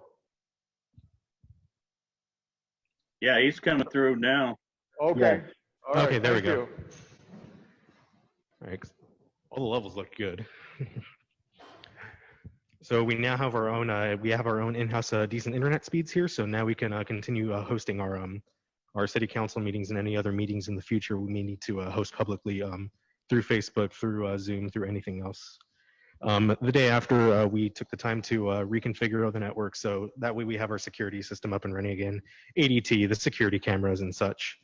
The mesh network, just the little hockey pucks that we use to ensure that all the Wi-Fi in the facility is accessible at in any part of the theater. Starting on June 16th, every Monday and Wednesday, I've been working with the recreation department to distribute student lunches to students. It's been we're hitting about 100 to 125 participants per day, so we're looking pretty solid there. On June 24th, we went ahead and tested some equipment to see what we can do as far as hosting a drive-in movie goes. We worked with PD to make sure the parking situation was solid. Our FM transmitters, so we can push out audio to the car's radios. That way, we're using that instead of individual loudspeakers. Our projector is good to go. It's capable of hosting films outside at the come evening time. Around June 26th, we went ahead and took care of the Kings County Fire Department, allowed us to film a safety video to help out with the 4th of July ceremony. We didn't have our own celebration here, but we did want to have a sort of a safety video to go out to both parents and children alike, just to make sure they're handling fire, both fireworks and any fires in the home, managing a stove comfortably. Along with that, I've been helping out the recreation department with their online Kid Spot program, both editing videos and scheduling the posts throughout the week. Upcoming tomorrow, we have our first outdoor film. We are playing Pay It Forward. We're going to be starting that film at 7:30, so we hope to see you all then. It's been a long time coming with COVID-19 not being able to host events, but I'm really happy that we're able to do this. And well, I hope to see you again. Any questions? Questions for Humberto? No. All right, Humberto. Thank you. Mayor, may I make a comment? Yeah, absolutely. I would like to thank Humberto, and I'm sure Tony was involved somewhere along the way. Humberto, he is the individual that was able to, and I'm not sure exactly how that works, to be able to transmit what is going on the screen into each radio, as long as you have it tuned in. How he did that, I don't know, but I want to thank him. It's just like the old drive-in movies, so yeah. I want to personally thank him for that. All right. And I apologize, I was texting to make sure I had one of my staff members on the line because she has a report. Thank you.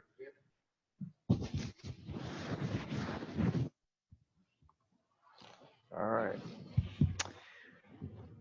Okay, then we'll go to 7B, special presentations. There is none. So we're moving on to item number 8, which is public comment, announcements, and scheduled appearances. Sanji. Any person may directly address the city council, agency, this time at any items of the agenda or any other items of interest to the public that is within subject matter jurisdiction of the city council, successor agency. State law prohibits any members of the city council agency from commenting or acting on matters not on the agenda. 3 minutes are allowed per person. And I have a couple of letters that I'm just gonna enter into the record. One is from Mr. Christopher Mendoza. Another one is from Gustavo Morion. Another one is from Veronica Aguirre. Howard Kindler. Howard Nadler. Yeah, Howard Kindler. And then I have another one from Don. And I have another one from, I can't read his, he's from 729 Shasta. Pantheon? Yeah, Pantheon. And then I have another one that was entered by a proud and productive member of our community and society. Okay. And then another one from Isela Jimenez, Principal and Community Engagement Coordinator. And the last one is from Mr. Fausto. And all are going to be entered into the record. Thank you. Okay, so at this moment, if there's somebody who would like to make a comment. Yes, I would like to make a comment. My name's Howard Nadler. I'm one of the people that submitted the letter that you guys just talked about. So I am the lead teacher at Sunrise Continuation High School. I've been in that job for 8 or 9 years now. And I would like to comment. I'm informed that there are some issues about funding for Avenal PD, how many officers Avenal PD has. And, you know, I just, along with my letter, I want to let everyone know just what an outstanding job I think Avenal PD does. Avenal is a unique community. It's a combination of economic uncertainty, isolation, and nothing to do for the kids. So it's a delicate balance. Trying to balance community safety and community policing is difficult. I couldn't be prouder of the partnership that I feel we've had with Avenal PD ever since I've been at Sunrise.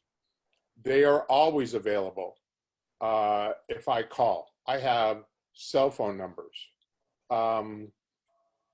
Because every day, some of you may not know me by name, but you probably see me standing in front of the district office, greeting students, talking to parents, making sure the day gets started safely.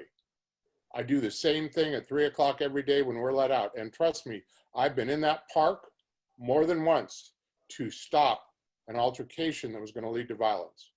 Avenal PD has always been there for me. About 5, 6, 7 years ago, we started having food events. And one of the major things we wanted to do was bring closer relations between students, family, and Avenal PD. When we have those food events, some of them are just barbecues, some of them are holiday meals. When Ms. Jimenez came on board, she was completely supportive.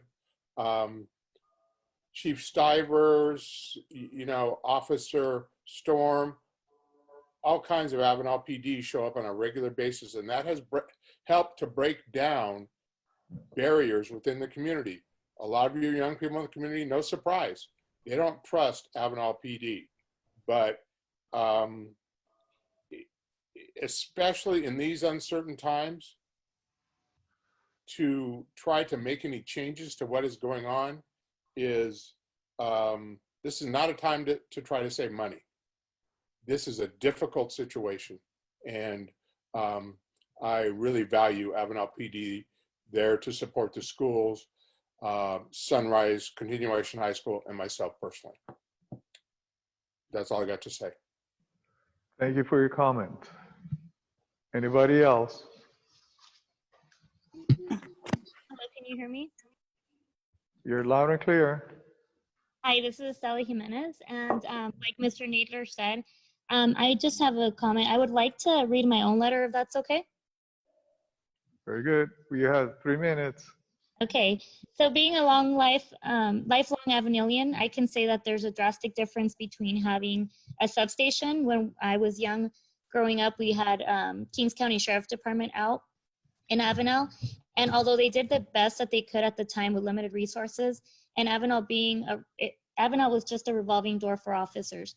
It was difficult to have any preventative measures in place. They responded in emergency situations, but having a police department with dedicated officers that know the community, our families, and our challenges has been so much better for Avenal. As a school administrator, I can attest to the efficiency of APD. Not only are they available, but they take a community outreach approach to prevent crimes and build trust with the people of Avenal. They have always gone above and beyond to serve our community and get involved in all aspects associated with the city and Reef Sunset Unified, from teen pageants, graduation ceremonies, and barbecues with alternative ed, as Mr. Nadler said.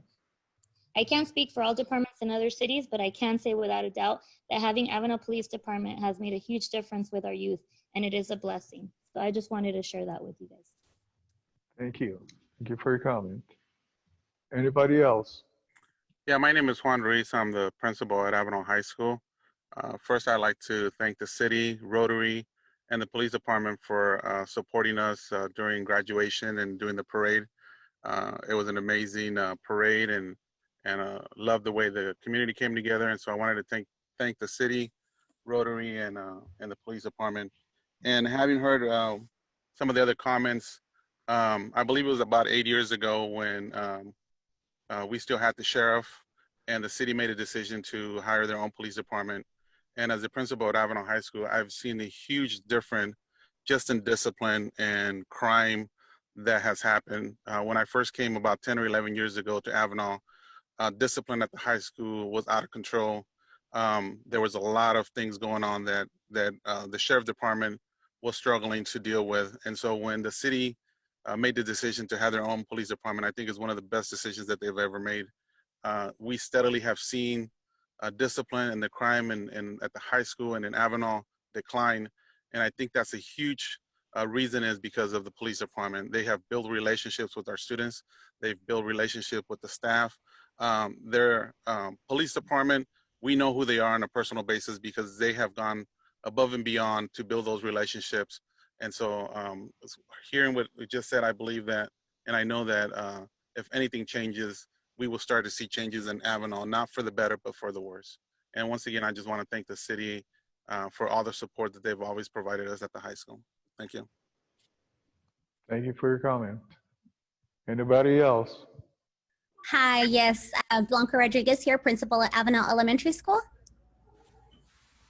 I'm piggybacking off of the same sentiments as my fellow administrators here. I just want to speak out for the Avenal Police Department and just say, having worked with him at 2 different sites, at Reef Sunset Middle School and at Avenal Elementary, we've felt so much support from them over the years in all matters. They've been at our community events. They're ready on call whenever we need them, regardless if it's the officer that's assigned to schools or not. I think we've probably met and have communication with all of the officers because they're also readily available when any situation arises at our sites. So I just wanted to share the same sentiment as my fellow administrators. And also thank you to the Recreation Department for allowing me to be a part of the summer reading program. Thank you. Thank you for your comment. Anybody else? Hi, this is Veronica Aguirre. You're loud and clear. Okay, I think it's great that all the school administrators have come out and shared their their sentiments and everything. It's always great to hear other people come and be a part of these types of meetings, and especially express their concerns for children and public safety. But there's still one more impending problem that continues, and that's public health that continues to be ignored.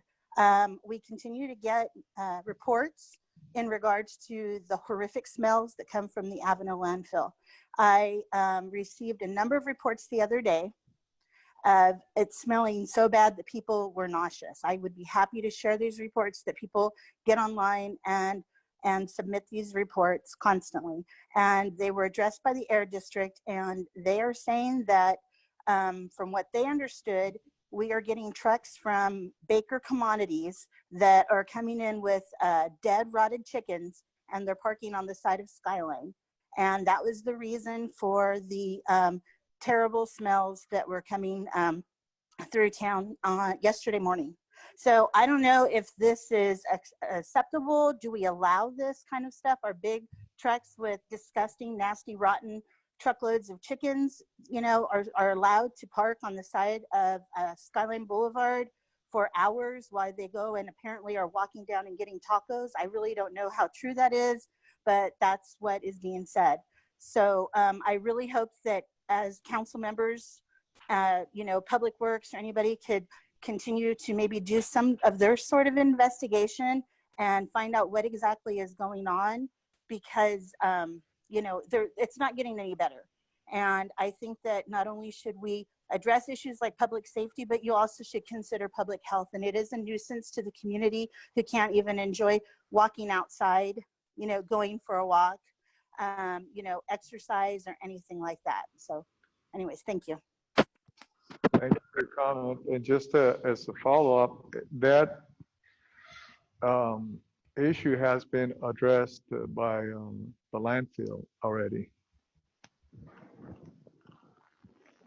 The truck issue? I'm sorry?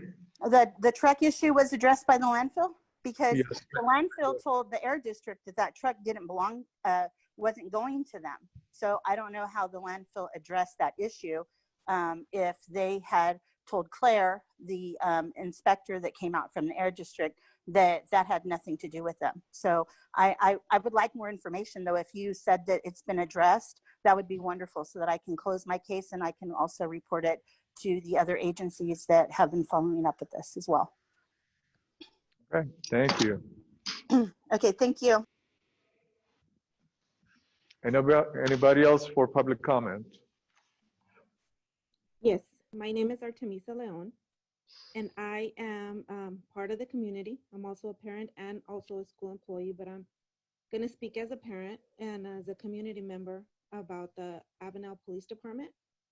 I've been here most of my life, and yes, we've had different agencies in our community. Sorry, Avenal Police Department. I have seen a change, and now that everything is running smooth, everything is great. Everybody knows everybody. I would want for it to stay the same. Like they mentioned, this is not a time to have any save any money. We need them as much as we can. So as a community member, I am in support of keeping them and not having any type of budget cuts in that area. Thank you. Thank you for your comment. Anybody else for public comment? I'd like to make a comment. Go ahead. You're coming loud and clear. I'm sorry. Can you state your name?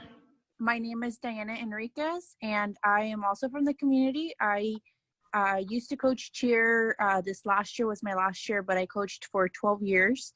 And as a coach and a community member, it was important for me to communicate when I had girls and cheerleaders out practicing early mornings. We practice early mornings and we practice late in the evenings. And it was important for me to have communication with Avenal PD, and they would drive by and make sure that the girls were safe. There was numerous times when we had cars just driving by and we would give them a quick call and they'd come by and help us. So it's very important that they stay with us, because we do have a good communication with them, with the schools, with coaches, with sports programs. And eliminating them, it's going to be more difficult for people in the community to continue giving back without their support and knowing that we have safety within the people around us. So I think it's important that we keep them with us. Thank you for your comment. Anybody else for public comment? Is there anybody else on the phone or Facebook or? Okay. Chief? Yeah, Mr. Mayor, members of the council, I guess I'll speak as the Director of Emergency Services for right now. Just to give you guys an update, I will be attending a virtual meeting tomorrow on PG&E's public safety program as it applies to power outages in the communities during fire season. So it's been in the works for about 3 months, and tomorrow's the day. So I will definitely get the word out to Miss Melissa afterwards, probably Monday after write our little report. So hopefully have some questions answered as to why, when, and where power goes out as a result of the fire. So hope to bring that back to you sooner than later in the community as well. Thank you, Chief. Thank you. Anybody else for public comment? Okay, hearing none, so we're moving on.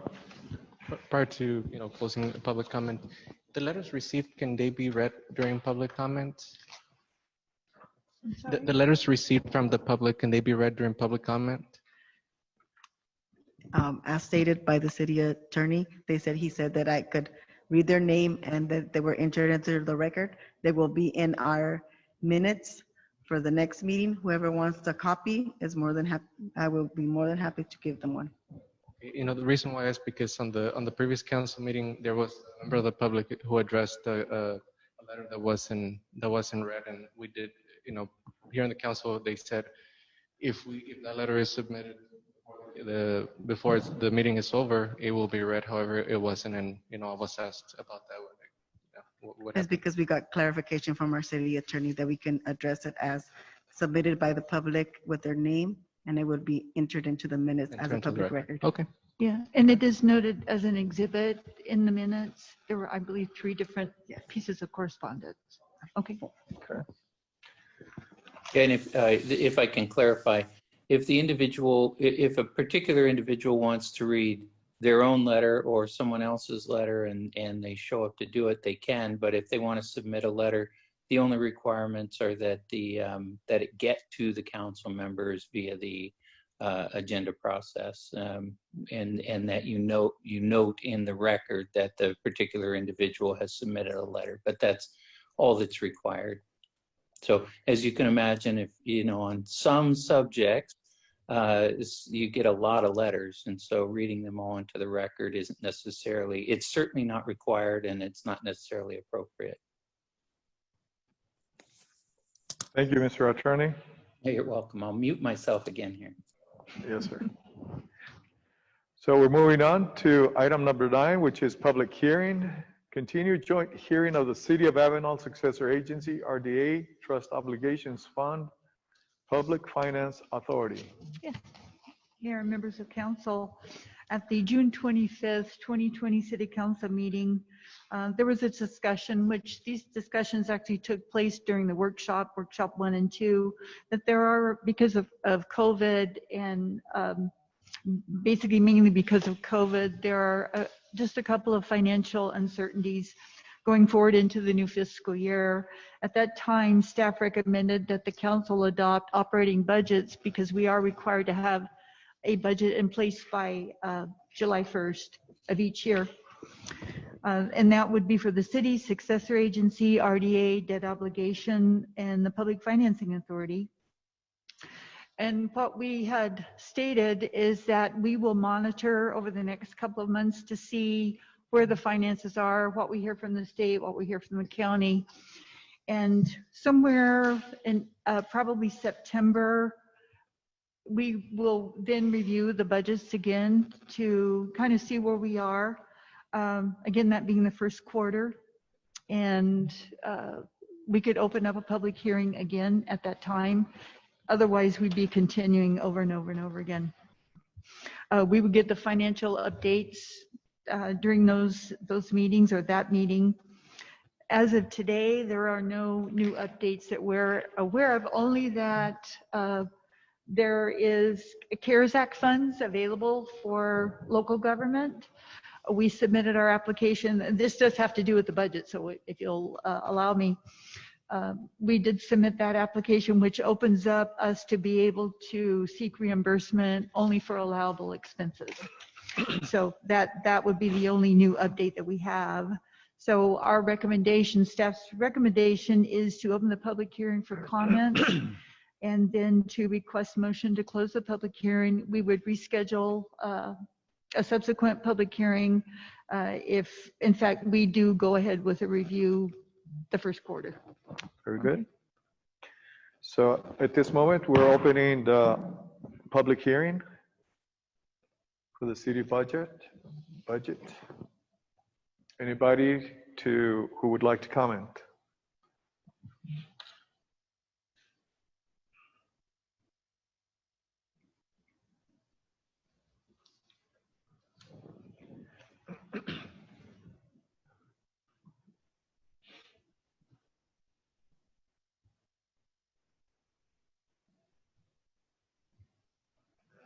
Humberto, anybody trying to chime in on this? Okay, very good. So request a motion to close public hearing. Right, if we could. And we would re-advertise, we would actually send out another notice for public hearing in the future.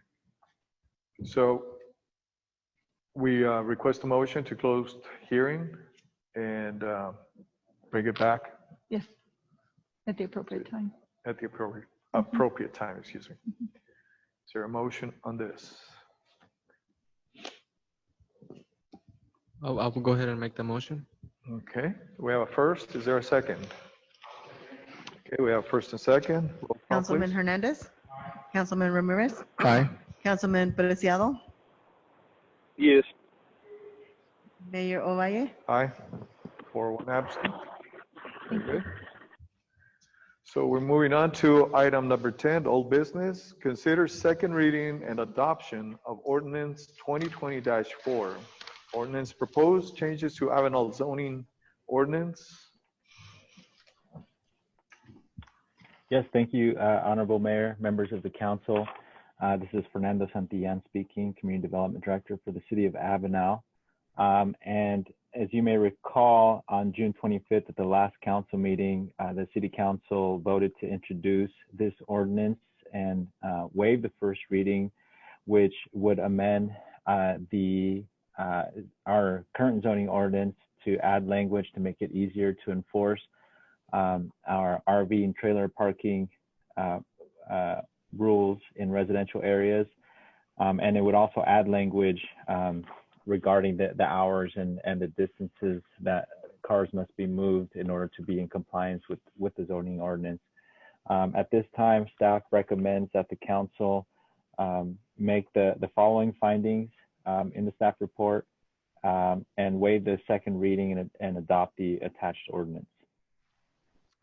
Okay, thank you. Is there any questions on this? Okay. So as recommended, we need waive the second reading and adopt the ordinance. We need a motion to. So I'll go ahead and make the motion to waive the second reading and approve this ordinance. Okay, there's first. Is there a second? Okay, we have first and second. Councilman Hernandez, Councilman Ramirez, Aye. Councilman Preciado, Aye. Mayor Ovalle. Aye. 4-1 absent. Very good. Thank you. Thank you.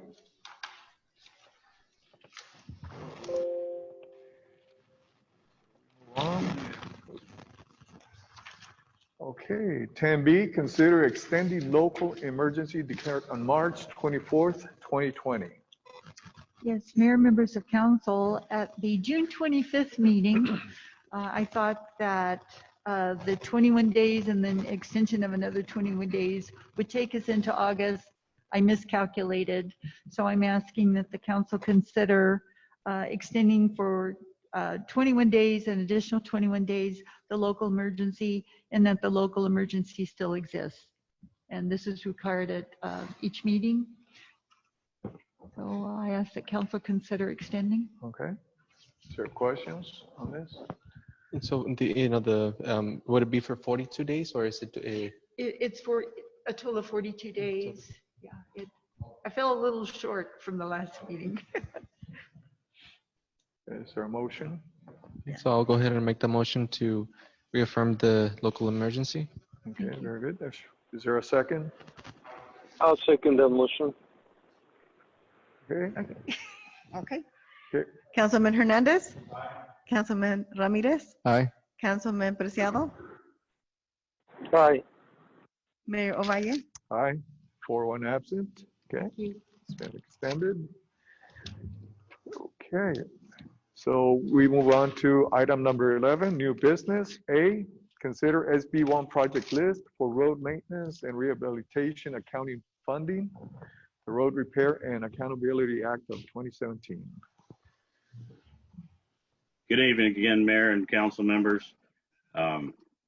Again, we started this in 2017 with the SB1 funding because we have to make up a project list and then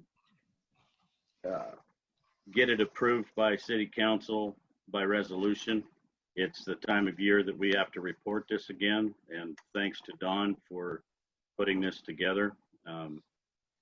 We met the deadline for submitting our project list, and this is the last part of it to make it official. So the purpose of this report is to seek compliance with the state's accountability requirements for the use of SB1 funds. In fiscal year 2021, City of Avenal expects to receive approximately $266,479 in SB1 funds. And according to the California Department of Finance estimates, total funding in the amount of $4,346,170 over a 10-year period of time. April 28th of 2017, the governor signed the SB1 bill, the Road Repair and Accountability Act of 2017. Starting in 2017, the bill began to generate new revenue for state and local transportation projects through increases in gasoline and diesel fuel excise tax, along with an increase in vehicle registration fees. Portions of the revenues will be directly allocated to cities for pavement maintenance, safety improvements, and complete streets, enhancing facilities and walking and bicycling. Other funding will be available on a competitive basis. In order to receive direct allocations of annual SB1 revenues, all cities must adopt a city council resolution and submit the list of projects to the California Transportation Commission by July 15, 2020, with information regarding the purpose, the proposed use of funds related to location, scope, cost, and expected useful life of the project. Our SB1 project list was developed by Rob Williams and myself with the assistance of Brian Skaggs, our city engineer. The proposed list is as follows. 7th Avenue Road project, which would be from Skyline to San Joaquin at an estimate of $365,000. Monterey Street project from 7th to San Joaquin at an estimate cost of $525,000. Mariposa Street Road project from 7th to San Joaquin at $525,000, and the Avenal Cutoff Road project for $4,060,000. Since California Transportation Commission is requiring annual reporting before fiscal year 2021 city budget review, if the project list is approved by the city council, fiscal year 2021 budget will include revenues and expenditures for use of SB1 funds received. The proposed action is not a project under the California Environmental Quality Act, as it is an administrative activity that will not result in direct or indirect physical changes in the environment with the CEQA guidelines section 15378. Our recommendations is to review staff report. The public hearing was a misprint on that. And by motion, approve the fiscal year 2021 city streets budget, Fund 30, to include SB1 revenues, estimate of $266,479, and street expenditures of SB1 in an amount not to exceed estimated funding by the state. Funds shall be used for SB1 projects as noted and included in attachment A. And 3, by resolution, approve the SB1 project list and forward to the California Transportation Commission no later than July 15, 2020. Our fiscal impact is the adoption of the SB1 project list is necessary to receive road maintenance and rehabilitation account funding. Are there any questions? Any questions for Scott? Scott, I do have a question. It was just brought to my attention and I reviewed the resolution. It states that under one of the whereas, it says the city has undergone a public hearing. Angie informed me that no public hearing notice was submitted or posted. Is there a conflict there? Just a question. Well, we discussed it this afternoon, myself and Angie and Dawn, Okay. and we came to the conclusion there was not a public hearing needed, but Okay. if we do, then I guess we need to start this over and ask for an extension from the state. Right. And if in fact, let's say the resolution is incorrect, we should be okay. But I think just to be safe, I would ask the council table this or at least not take any action. We want to make certain that we have all of our requirements in place. And I apologize, I didn't know until just a few minutes ago. I would rather us go the safe route and make sure we've done it right, and we can ask for forgiveness from the state. Okay, so That would be my recommendation. okay, because the deadline is July 15th. And that is where Scott has stated to request an extension from the state. Okay, all right. Are we okay with that, Scott? Yes. Okay, thank you. So with that said, So the motion would be to table this item? Yes. Or- Yes. Okay, so I'll go ahead and make the motion to table this item for the upcoming meeting. okay, is there a second? I will second the motion, but I also have a question for legal counsel. Does he have a comment on that? Are you online, legal counsel? I am. I had trouble unmuting myself. So are you asking if I've reviewed this particular issue yet? Yes. Do you have a comment? Would there be a conflict without the public hearing? No. So I think that what is suggested here by the city manager is that that this matter come back for a vote to the city council, but that staff is going to request an extension so that no approval is necessary tonight. Is that right, Melissa? Yes, we were just asking that any action be tabled tonight. I want to make certain that we have met all requirements prior to submitting the statement, because there's a little bit of a conflict in the resolution. And again, I was just told that there was no public hearing that was noticed, and I want to make sure that we do it correctly. Yeah, so I would say I think under the circumstances that's appropriate. Yeah. Thank you. Sure. Yeah, and it's line number 6 as to whereas the city has undergone a public hearing process. Right. Understood. Totally yeah. overlooked that this afternoon when we discussed this. So I apologize. No, and so make sure to engage us on that, Melissa, if you need us tomorrow, okay? Okay, After thank you. you've looked at it. Thanks, sure. Thank you, Scott. Okay, so there was a first and second. Councilman Hernandez. Councilman Ramirez. Aye. Councilman Preciado. Aye. Mayor Ovalle. Aye. So item has been tabled. Thank you. All right, so we move on to item 11B. Oh, goodness. Mayor and members of council, I'm bringing to you our water shutoff policy. We've already undergone the ordinance change in order to bring this into fruition.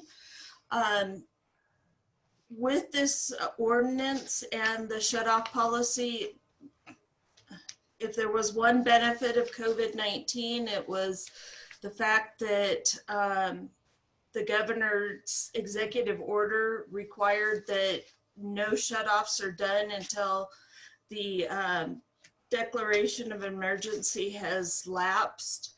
So what I presented to you is the water shutoff policy, what is required as to delinquent notices, there's a timeline narrative as to the first month would be the billing going out. The second month would be the billing is due, and the first notice would go out to and a 10% penalty would be assessed. In month 3, the second utility bill would go out and a courtesy call would be made to the customers. Also a late notice, the late notice number 2 for disconnection would be sent out along with an additional 10% penalty. The 4th month, when utility bill number 3 goes out, 10 days prior to that, a notice would be hung on the door that there would be an additional 10% penalty and that in 10 days their water would be shut off. Also attached with this information is several hardship forms, whether it be for being below 200% of the poverty level or a medical waiver or a declaration of that you are on some sort of aid, whether it be Medi-Cal, SSI, CalWorks, CalFresh, General Assistance, WIC. All of those are a factor, and also an agreement for a payment arrangement. And all of this information goes on to explain how this would be instituted. There is also copies attached in the required 6 languages, 5 or 6 languages. So what we are requesting is by resolution, adoption of the written water interruption policy, and so that we can go forward with this when the declaration of emergency ends. Good. If you recall, Mayor and members of council, we brought the ordinance to you, which enabled us to do this, but this is putting the policy in place as to how this will work. Thank you. Any questions or comments? Okay. If not, we need a motion to adopt the new water services continuation policy to be in compliance with SB 998 and Government Code 116900.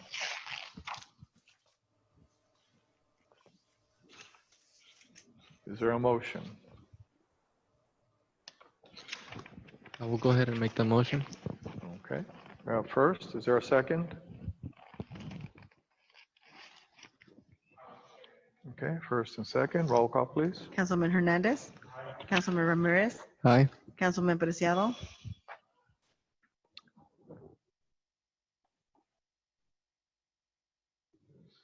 He's there. Councilman Preciado. Mayor Ovalle. Aye. Yes. Okay, good. 4-1 absent. Very good. Okay, so we move on to item number 12, which is correspondence, announcement, and closing comments. Correspondence, There is no correspondence. Very good. Other than what we received. Other than what we've received for public comments. Okay, very good. Any Facebook comments? Closing comments? No? Right.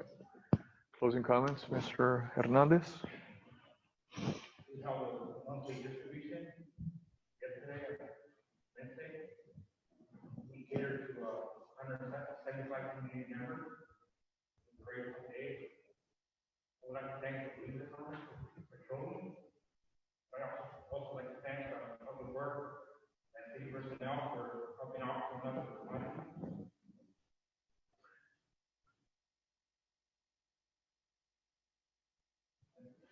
All right, thank you, Sheila.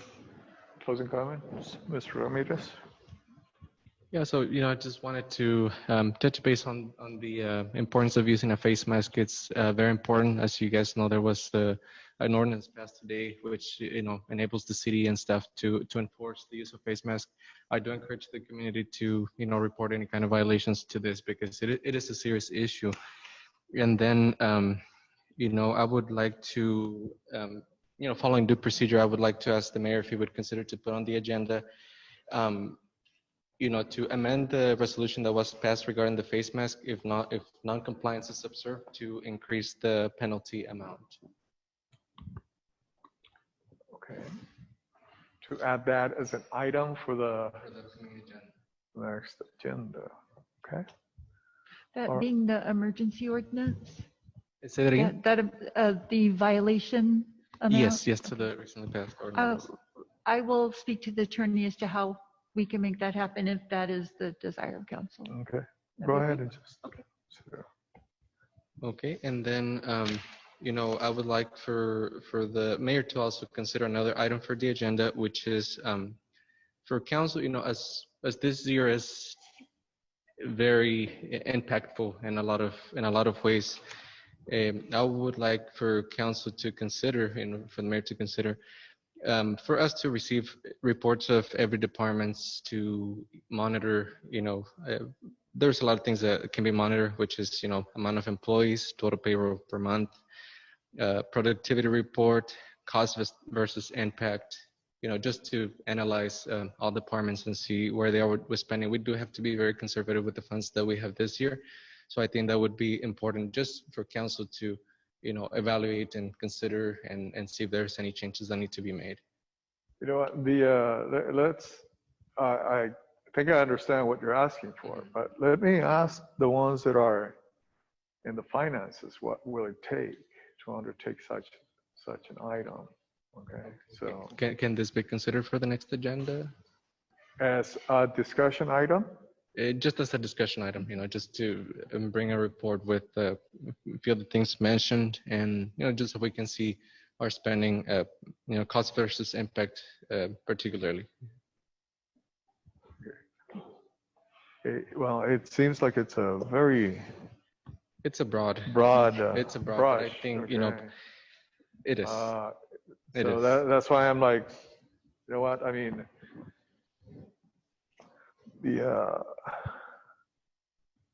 So what you're asking for is basically an activity report? Is that? Amount of employees, total payroll per month, productivity, cost versus impact, among other things. Just to evaluate all of our departments to know. When we spoke about a particular department that has been the topic for discussion, we're looking at the biggest one, but we need to overlook to see everything. So besides warranty expenditures, you want to see a breakdown of per department.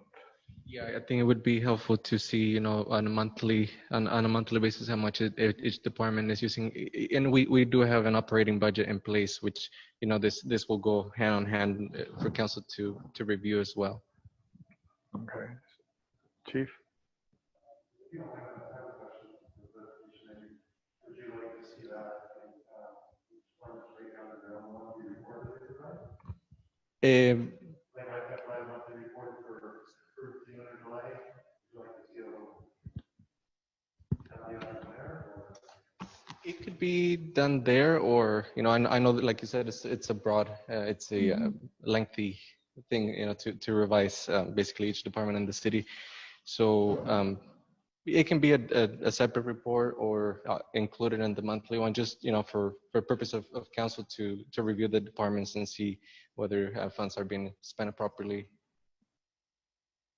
Well, with that in mind, why don't we, since we'll just keep direction to city manager, in that for her to get with supervisors of each department and just relay what he's asking for as far as a breakdown of, I guess, expenses, Yeah, or it doesn't necessarily have to be an item on the agenda. It's just for council review. That's fine. I'm just saying, that's why I'm referring to the city manager, just to get a report from from each department. each department, say, you know what, this is what was spent, and this is big ticket items, let's just say. Yeah. This is what the money was spent on. Right. So, yeah, so that's, okay. That's more or less, because I'm seeing it very broad, and I'm just like, okay. Yeah, Of course you gotta do it. and it doesn't have to be provided in the next council meeting. It just, preferably, because I know that, the finances are going to be taking a downfall. So, just want to make sure we're spending okay on all departments. But, of course, amount of employees, cost versus impact, total payroll for a month, things like that, they really matter. Expenditures. Okay. so that's something that they would work, just bring forth and let you see. Hopefully that will be okay. What they're asking for. Okay. Will do. Got it? Mr. Preciado, closing comments. Yes, I would like to give special thanks to everybody who's got involved pushing out to the business regarding the new mandate requiring mask and taking that hand sanitizer and working together with council regarding protecting our community. I also want to give special thanks to all the community members who have been stepping forward and participating and giving the support to the police department. I will encourage everybody else who is listening or is coming to come to our council meeting and voice concerns, their support, and appreciation to every department that we have in the city. We're really trying to do the best for our community.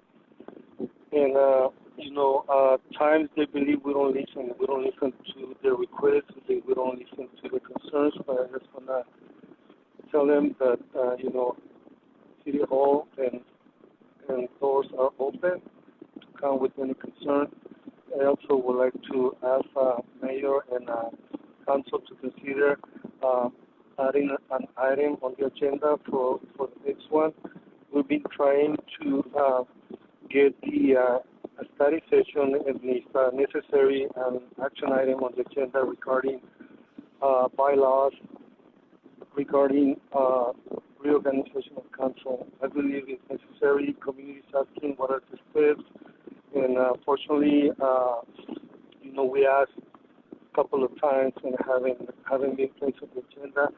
So if necessary, I will make a motion to place it on the agenda. So I hope I do have it. Alvaro, you're not coming through very clear. We're having a difficult time understanding what you're asking for. I apologize for that.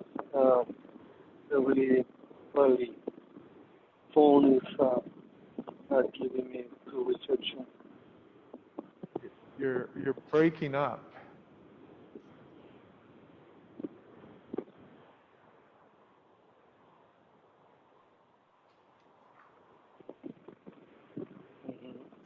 Can you hear me now better? It's a little bit better.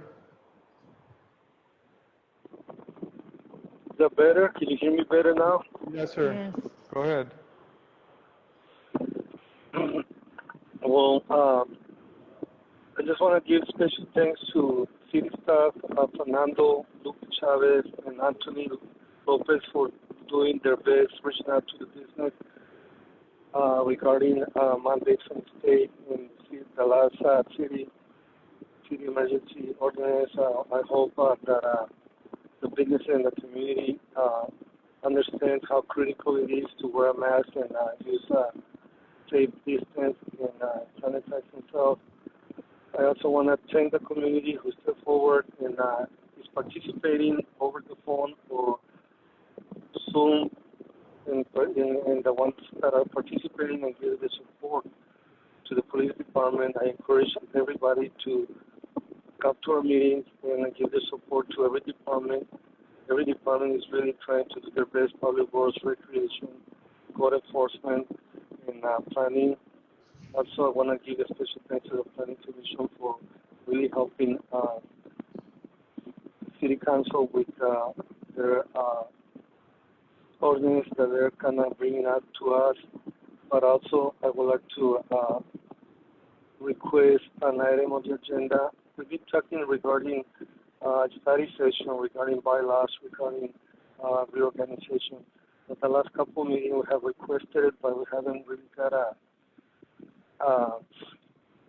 straight answers. What are the bylaws and regarding reorganization and community asking what are the steps and how do we proceed, and we really need to be informed so we can communicate with the community.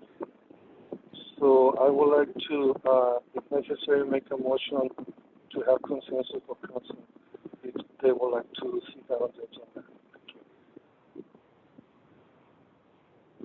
Just heard. What I'm understanding is you want to add a study session for the bylaws of the city council. Is that correct? To reorganization of the city council.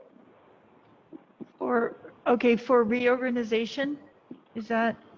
I'm sorry, Alvaro, but you're breaking up. Yes, so we're having a hard time. Yes, for reorganization of city council, bylaws, procedure. At this time, when we are getting legal attorney, he didn't have all the information requested, and we still haven't got anything. So we're still uncertain if it's in the bylaws or how we can move forward, because we really need to inform our community.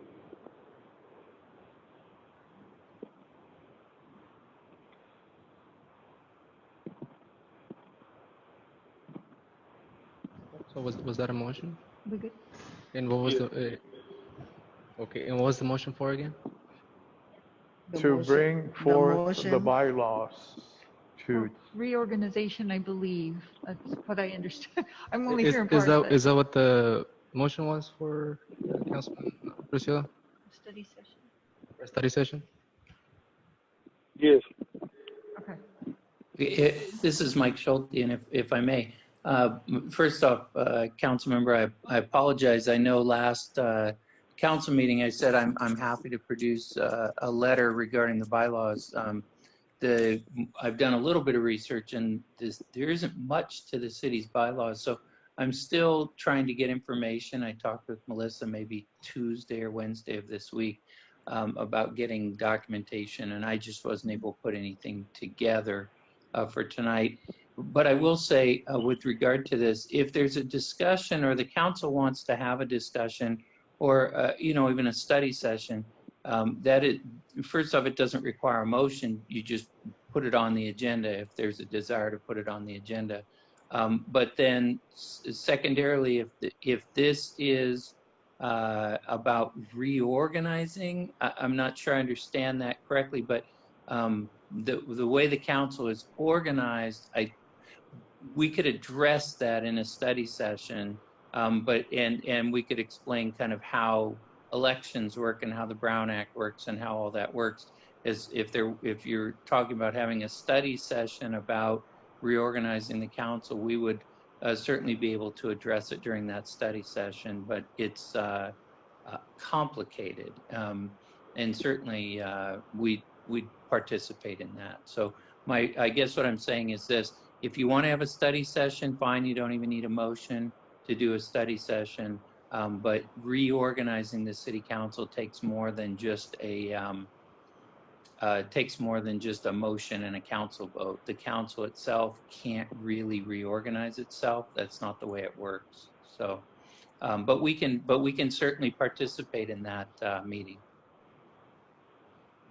Right. What I understood is that Councilmember Preciado, that was his idea for a study session to discuss this so everybody understands how all of this works. I don't want to put, I hope I didn't misstate that.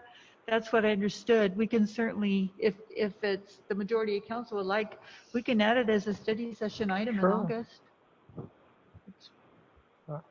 Yes, like I mentioned before, we're still uncertain what are the bylaws, so we really need to inform. Okay. I think we're on the right track. We'll put it All right. in study Got session. it? Study session in August. Okay, it's It's an item. Okay, and I will say, so Melissa, we just need a little clarification on available documents and whatnot. So you and I can connect next week. I sent that, just as information, I sent some documents to Mr. Farley, but I would also like to provide the copies of the ethics for council. It's just a document I think most of you received when you became council members, and just that we all review. Yeah, we can add that in, no problem. So okay, I apologize. Thank you. Do you think it'll take more than 45 minutes? Or I don't what do you think think? so. I mean, it's just a study session. I mean, Just to talk? yeah. We should be okay at 4:30? I would think a 30-minute discussion would be fine, sure. If it gives a little room for break. Okay. Okay. So All right. 4:30 on August 13th. Is it the 12th? The 13th. The 13th? Okay. Do that.